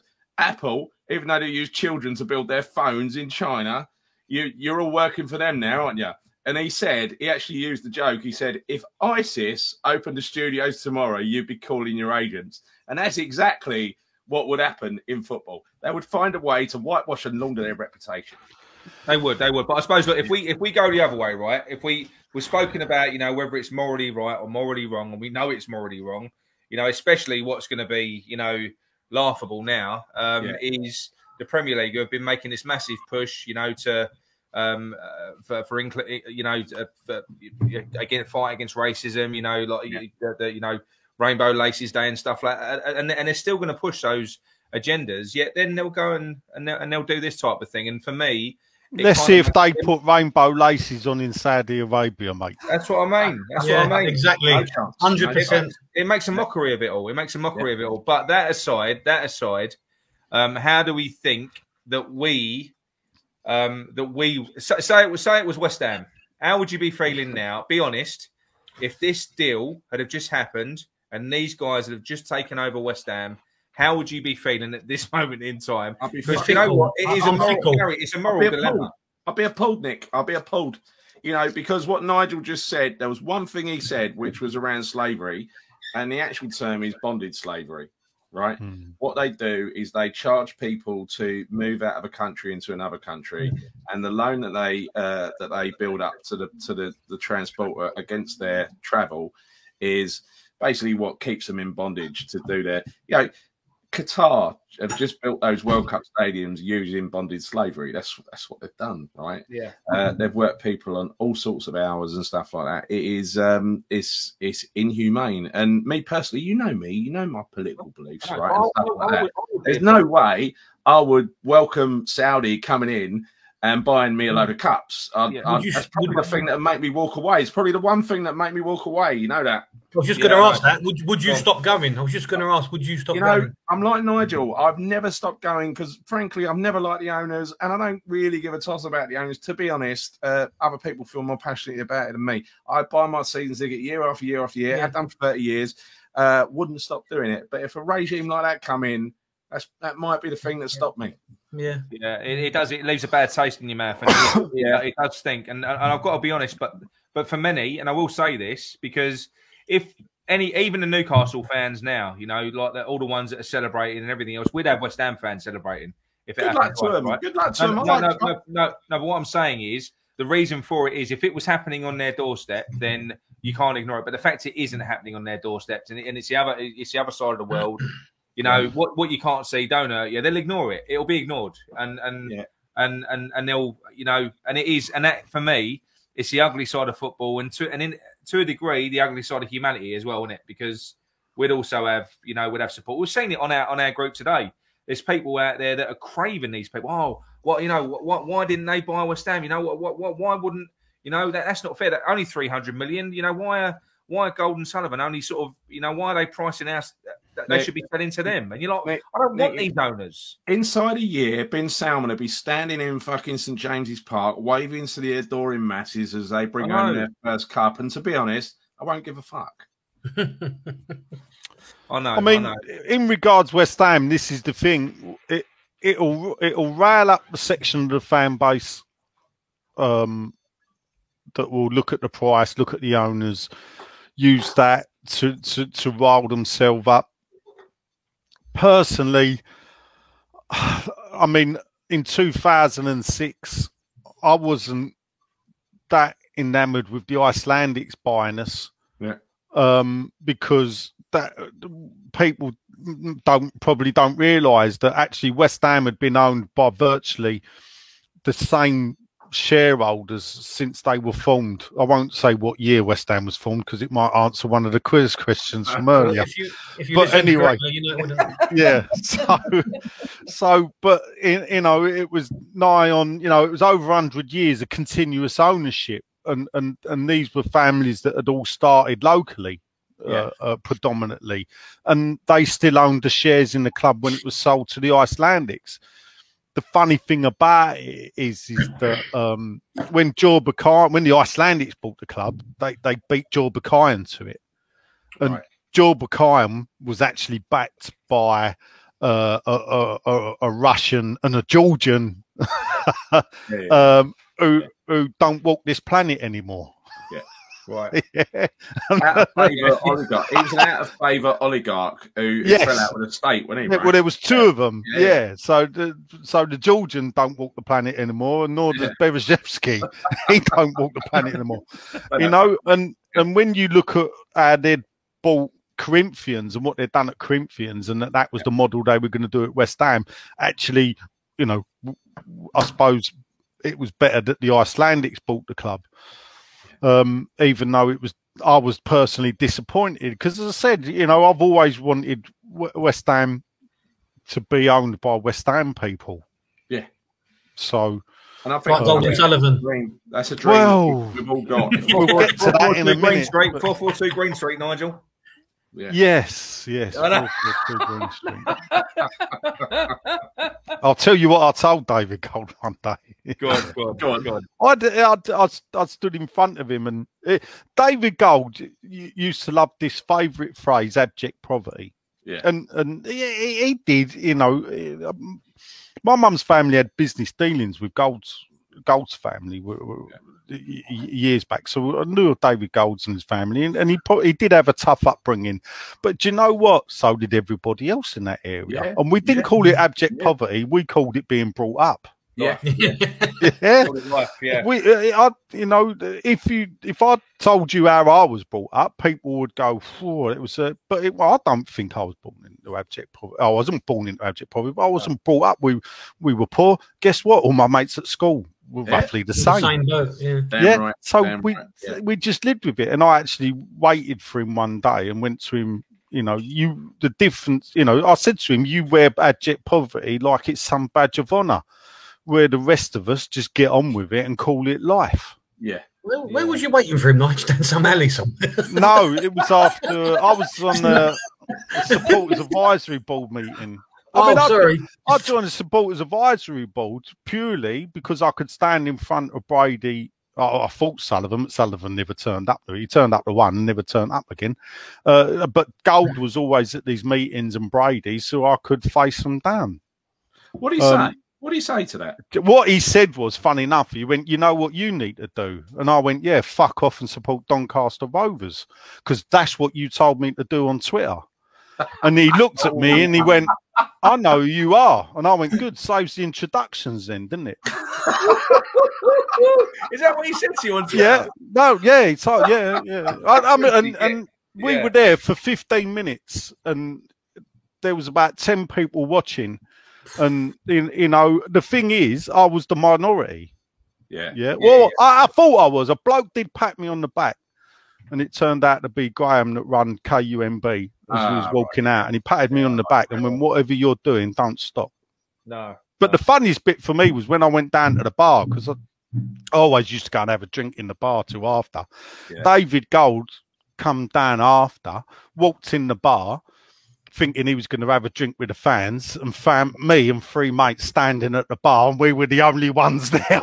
And I'm like, "You're going to come and have a drink," you know? And out he walked. Oh, bloody hell.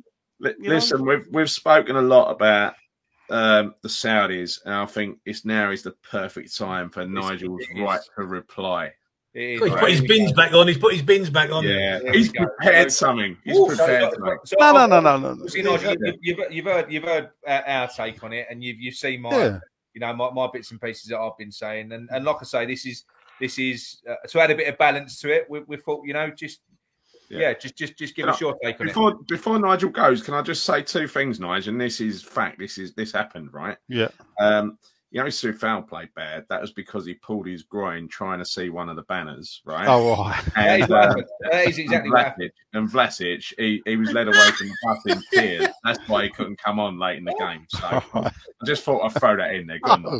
Well, funny enough, I was going to mention those things, because look, at the end of the day, the protest was organised. I'll go on Hammers United. People can see, and I will question the people that run Hammers United, because you have to make sure that there's some things they do right, some things they don't do right. But I ain't going to bash them too much, because at the end of the day, to set up something like that and run it without taking a penny off of the people. Hearts in the right place, isn't it? You cannot fault their love for the club at the end of the day, because it should come back to, well, we're all West Ham, ain't we? We just see things in a different way for a start of. And then secondly, when you feel that much passion to get up and do something, believe me, having done it in 2010 and failed miserably, I've got the utmost respect for what they do. The reason why I attended a protest was, one, people listening to the podcast will know I'm Brady out. Yeah. Predominantly Brady out. And the reason for that is that I think a lot of what's thrown at Golden Sullivan's door actually sits at her door. Yeah. In the way that the complaints of ticketing and everything else, and the way the club is run. Now, I will never forgive GSB for moving us. I was against the move from late 2010, so this time 11 years ago, I was standing outside the stadium with a flag that said "Say No to Olympic Stadium," being called literally. For as much support I got slagged off a lot by people that would not stop and slag me off, but like to do it as they walk past, naturally. But I just didn't know what way to turn. And then I fell in with like-minded people, and we did other things, but it didn't work. We did our best to tell the people it weren't going to move. But for me, my motto was West Ham died for me. The West Ham I fell in love with died in 2016. When we walked out of that stadium, I drew a line, and that club has gone. And now I support West Ham United 2016. That's the way I look at it. It's still West Ham, but it's a new West Ham. Yeah. Possibly morally bankrupt, so perhaps it fits in with what we was just talking about and everything else. Yeah. But anyway, that's what it is. But then in my head, I'm GSB meh, as you boys christened, which I think is quite good. Yeah. But in my heart, I am GSB out, but I'm predominantly Brady out, and I went there to boo Brady. Unfortunately, after 40 minutes of standing there, I found out she was already in the ground. So I left. Yeah. But what really got my goat on your group, and there was 2 things. Well, it's more than 2 people, but there was a couple of things. Smash me a bit.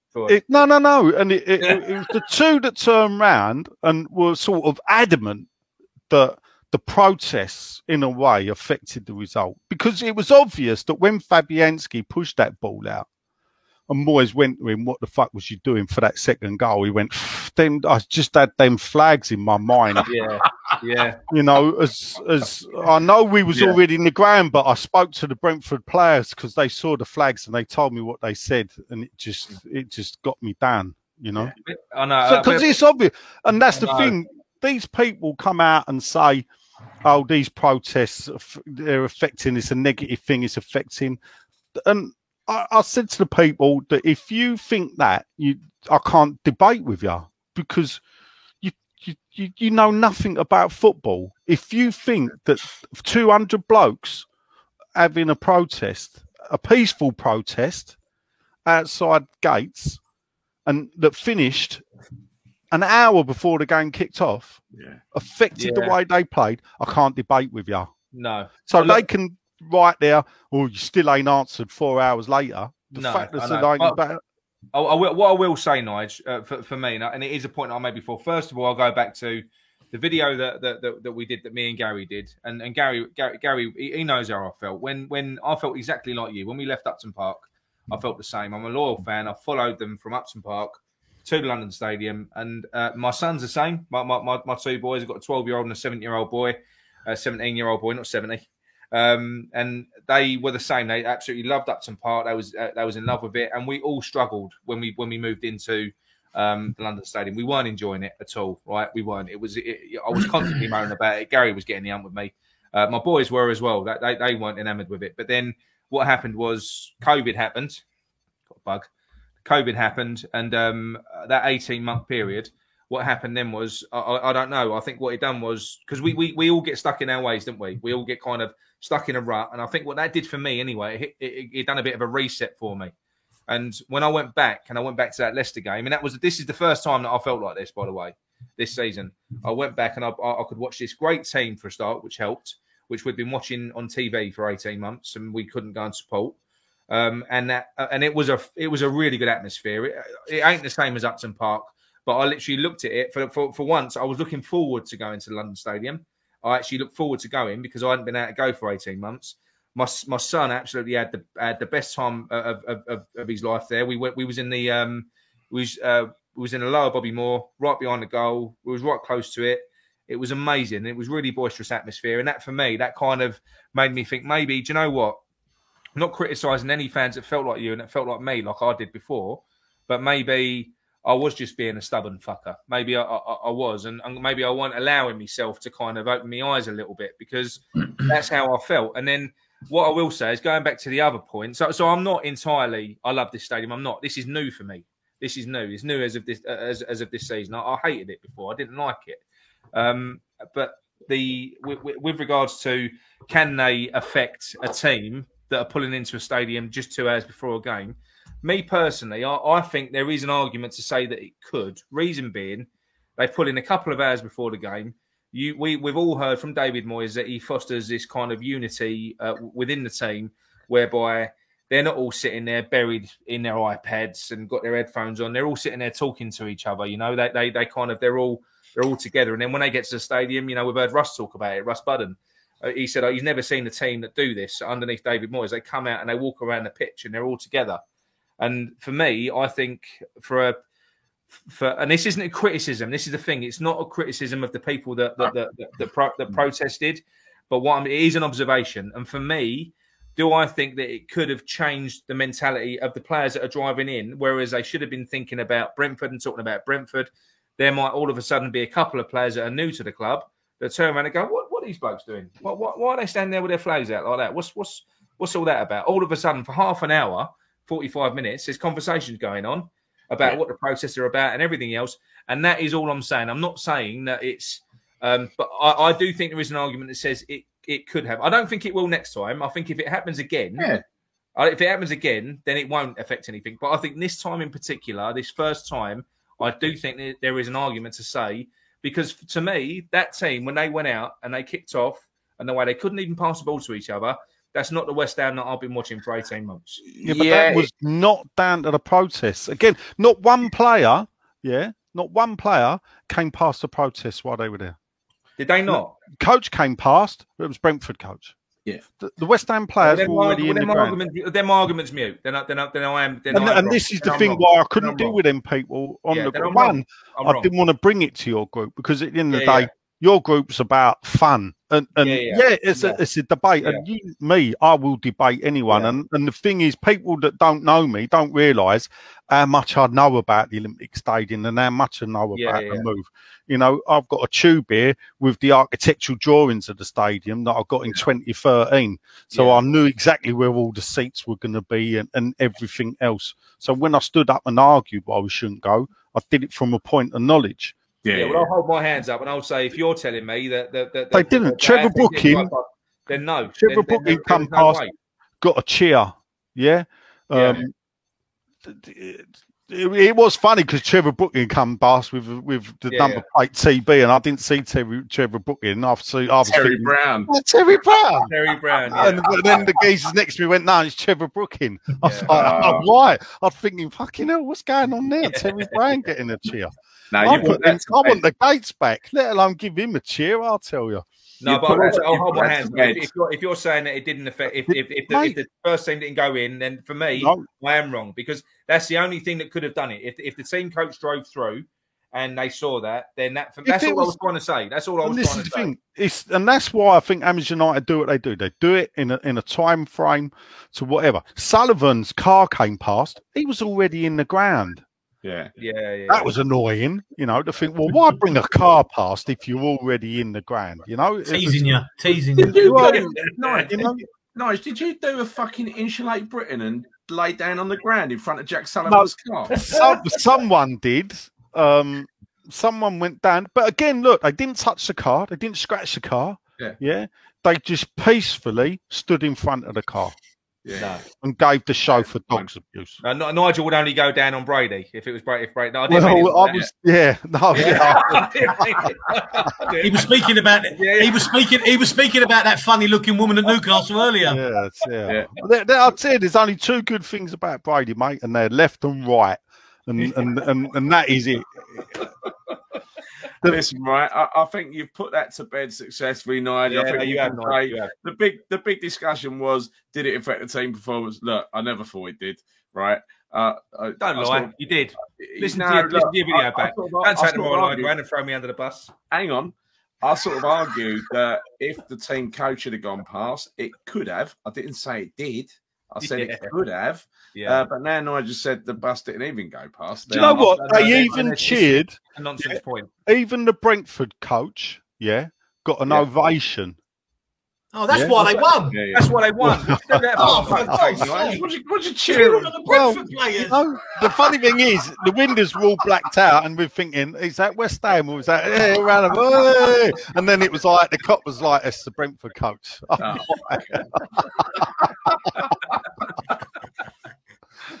Right. But, I think we put that to bed once and for all. So look, before we go, I'm desperate to do a Premier League predictor. So what we're going to do now, we only did 1 week, the week before. So we're going to do 2 weeks because I want to include the Tottenham game. Let's whip through it quick. Let's whip through it quick. Right, hang on 1 minute. I'm going to. But go on, carry on talking for a minute. I'll sort it out. I'll tell you what, there's another thing that's going on this weekend. There's a past couple of seconds, right? While he's preparing. Another thing's going on this weekend. It's Deontay Wilder against Tyson Fury. Ooh. Right? And it's going to be exciting. And you know they've been sending each other love messages. And I'm going to play this from my phone through my speaker. It's 22 seconds. Listen to it. It's a message, first of all, from Deontay to Tyson. And then a message from Tyson to Deontay. I'm going to be short, sweet, and simple. I love this. This fight right here, you better be preparing. You better train your butt off as if your life depends on it. Because your life depends on it. Don't go up missing. I'm going to smash your fucking face in, you prick. It's so... Modern boxing is so staged, though, isn't it? All of it is so staged. Yeah, I think it is. I think that's. Can you imagine Nigel Benn or Barry McGuigan doing any of that sort of thing? You know, Jesus. No, not Honest Barry. Honest Barry he was a proper fighter. I can't watch boxing anymore for them very reasons. I don't know. I think I did enjoy the last fight. I did enjoy the last fight. No, look, for me, I think there is less fanfare this time than what there was last time. because I genuinely think I actually saw Tyson Fury looks a little bit rattled in that last press conference. I don't know if you saw him together, but I think he's pissed off that he's got to fight him again. I think he's annoyed he's got to fight him again. I'm going to call it now, and this might be unpopular, but I reckon Wilder's going to do him this time. No, I don't think he will. Go on. I can't see Fury losing. No. And I think psychologically, what Wilder did to him in that last round back in the first fight. Yeah. To then, and you just got to keep watching the look in his face as Tyson gets up. He was terrified, wasn't he? Yeah. Yeah. And he's like, no one has ever done that, you know. And let's face it, Fury won that on points. He was so far ahead. The first one. The first one. How they gave it as a draw, I do not know. Yeah. You know, he done the second one.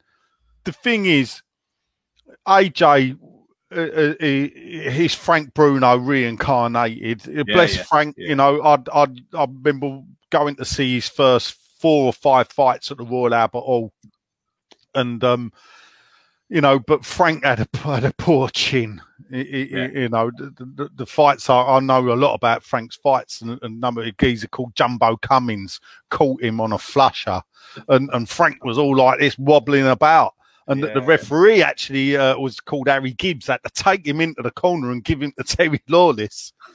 And that was the first time, because he'd been used to banging people out. And that's what AJ is. He's got that chin. And if you've got that weakness in the heavyweight division, always be exploited. Yeah, you're going to be exploited. And do you know what I'm looking forward to? Because I love a bit of boxing. I mean, me and John, we won't go into too many details, will we, John? But we went to the Chisora, and Dillian White fight at the O2. That was a proper hairy night. That was, but it wasn't for me. Hairy night that was, but honestly, for me, because apparently now, which is really really good, because I kind of feel sorry for Dillian White because he always seems to get overlooked, and I think Dillian White is actually he's a combination. He's a really good fighter and he's a good boxer as well.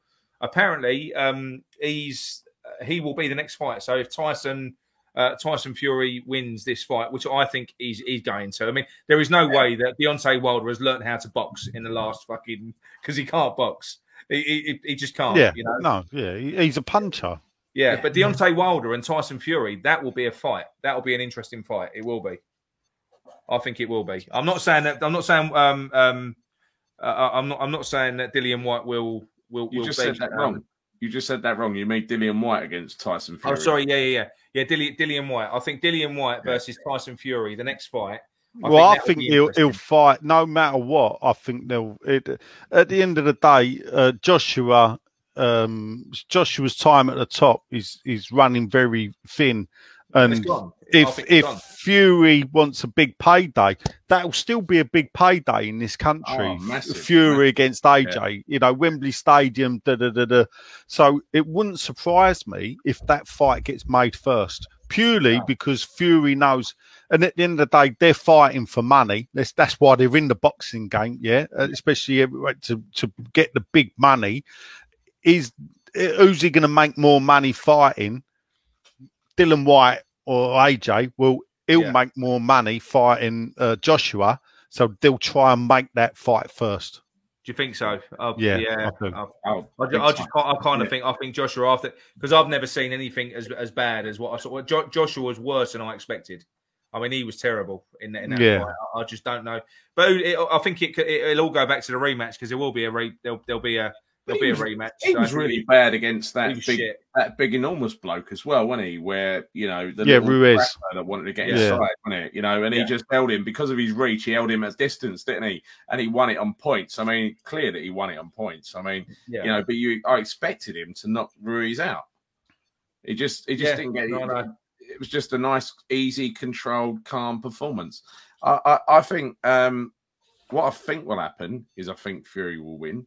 But I think an outside bet is worth having on Wilder this time. Yeah, but that's always the case. Whenever you're fighting someone, because he's still the heaviest hitter in that division, so there's always a danger when you're going up against someone like he catches him with the right punch at the right time. He's got a really big punch. He's got a really big punch. I know Yeah. Fury will carry on getting up, like Nigel said, he'll carry on getting up. But Yeah. if he catches him properly, he won't. So If it's earlier in the fight, then he's in trouble.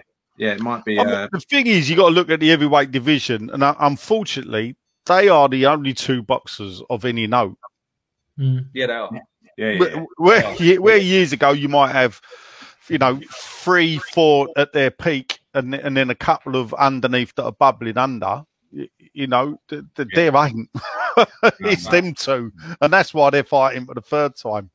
Yeah. Right. So we've been going 2 hours, Nick. Let's wrap up this Premier League prediction. Right, let's wrap it up. Right, so we're going to go, John. John is going to predict the first 4 results. So Watford versus Liverpool. Watford versus Liverpool. I will say 1-3 Liverpool. 1-3. Yeah. Aston Villa versus Wolverhampton Wanderers of the El Brummy Derby. Yeah, Derby. 1-1. Right, Leicester versus Man U. 2-1 Leicester. You reckon? Yep. I hope so. Right, City versus Burnley. 2-0 City. Okay, right, Gary. Go on. Norwich Brighton, 0-2. Southampton Leeds, 2-1. Brentford Chelsea, 1-3. Everton West Ham, 1-4. Oh, come on. 1-4. I'm taking that away from you, Nigel. Everton West Ham. Everton West Ham. That's a Desmond, mate. Oh, 2-2. So, right, Newcastle Tottenham. 4-0. Oh, mate. The old Shakin' Stevens are there. Yeah, 1-1. Oh. Ooh. You've ruined their party. You do like sitting on the fence, Nigel, I will say. Right, Arsenal Palace, Nigel. 0-0. Yeah. Right, okay, let's calculate that bad boy. Where are we? What does that 8. put us? That'll 8. do. That's fine. Right, now the big one. I'm going to do the West Ham result in this one. Oh, I ain't having us getting fucking drawing against Tottenham. Right, hang on. You're Right. just going to make up a score because you. I am. Go on, then, quickly. Without any, Do the like, first score, go on. Right, go on, Arsenal Villa. John, Who is it? Arsenal Villa. Arsenal Villa, 1-1. Oh, fuck. Oh, my. 11. 11-1. 11-1. Jesus Christ. You never know. Anything could happen. That Odegaard does look good. Right. Chelsea Norwich. 3-0. Yeah, easy. Walk over. Yeah, shocking. Right. Not Palace isn't it? Newcastle. 2-1 Palace. Geordie fans go home, tail between the legs. Yeah. Steve Bruce gets sacked. You don't think they'll keep him, no? You reckon? Right. Then we'll move on. Then we'll move on to Gary. Everton versus Watford. 2-0. Leeds, Wolves. Wolverhampton Wanderers. That's a tough one. I go 1-1 on that one. Southampton Burnley 2-0. Right. Go on. Then we go. Nigel. Hang on. Nigel. Brighton versus Man City. 4-0 City. No, No, 4-0 to City. That's a tough one. Preston Leicester. No. 4-0 to City. 4-0 City. Brighton. Done that wrong. Yeah. Well, just a bit. Yeah, you put the 4 in front of Brighton. What do you reckon? Sorry, hang on. Get late. Right. Go on, Brentford. Brentford 2-1. Ooh. Right, I'm going to do this one. I'll leave you off. Oh. I am. I'm going to do this 4-1. one. 4-1. 3-1. West Ham. Yeah. Right, go on, Nigel. You can do the last one. Man United, Liverpool. Call that one. 2-2. Desmond, he just says Desmond all the time. He's just unbelievable. Right, where There we're we going go. That's fine, though. I'll take that. Look, I'll take that. 7th place. That's good. That's good. Yeah, I like it. You know, so Right, so okay. So let's I'll wrap hand over to you, Gary. Go on, you go. right, so I think it's I think we're done now. We're done. We're at the end of the show, right? So thank you all for the. Hold on. I've got give the quiz answers, and I. Oh, do you know what? Oh, Yeah. he has to take his moment of glory again. Yeah. All I'll tell you what. right. Should we just let Nigel answer the question? I'll tell you what, John. Just Let me read answer out the questions again. Shall I put them up? Yeah, start from number 1. I won't Yeah, give the don't answers. bother with 1, question 3, 5 though. Yeah. Go on. Question 1. Go on, John. Who was the Liverpool manager that signed Julian Dix back in 1993, who got sacked shortly after, making Dix the last player purchased by him for the club? Souness. Graham Souness. Well done. Right one. Right, next one. Question 2. Which 2 players joined West Ham from Liverpool as part of the Dix deal? And Burrows. Burrows and Marsh, Yeah. Good. Okay. Next one. 1923 FA Cup final, West Ham Bolton. White Horse final. What was the horse's name? Yeah, you both. Nigel. Billing. Yeah, Billing. But you was both there, probably, weren't you? Yeah, it was. Yeah. Yeah. Fuck you, John. Jumping over the wall. Gary was on a milk crate. Right, go on. Next one. Yeah. If he's West Ham were formed in 1895 under the name Thames Ironworks. What year did they become known as West Ham United? Well, it was the year that West Ham was formed. I don't recognise 1895 because it was 1900. Yeah, that's it. I must admit, look, there were grades of West Ham question, right? And grades of West Ham fan. Nigel was like, I didn't know he had this museum. No, listen, I knew all of those answers, and I know. Don't lie. I just answer them. I knew all of those answers. You've got to go to the next level to challenge someone like Nigel because I bet you don't know this next one. Bet you don't know this normal next West one. Ham fan questions. Which Luis Suarez? Oh! I ruined my moment. My 15 minutes of fame is done. Yeah. Brilliant. Okay. All right. Well, I think it's time to wrap up. John, Nigel, thank you so much for joining us both. It's been brilliant. It's been a really good show. It's been a good show. So yeah, go on, Gal. No, brilliant. Right. Thank you for joining us. Thank you as well for Nigel's emergency pie and mash during the lockdown. He fed all the hungry companies. So that's it. We're going to wrap up. Come on, you Irons. Come on, you Irons.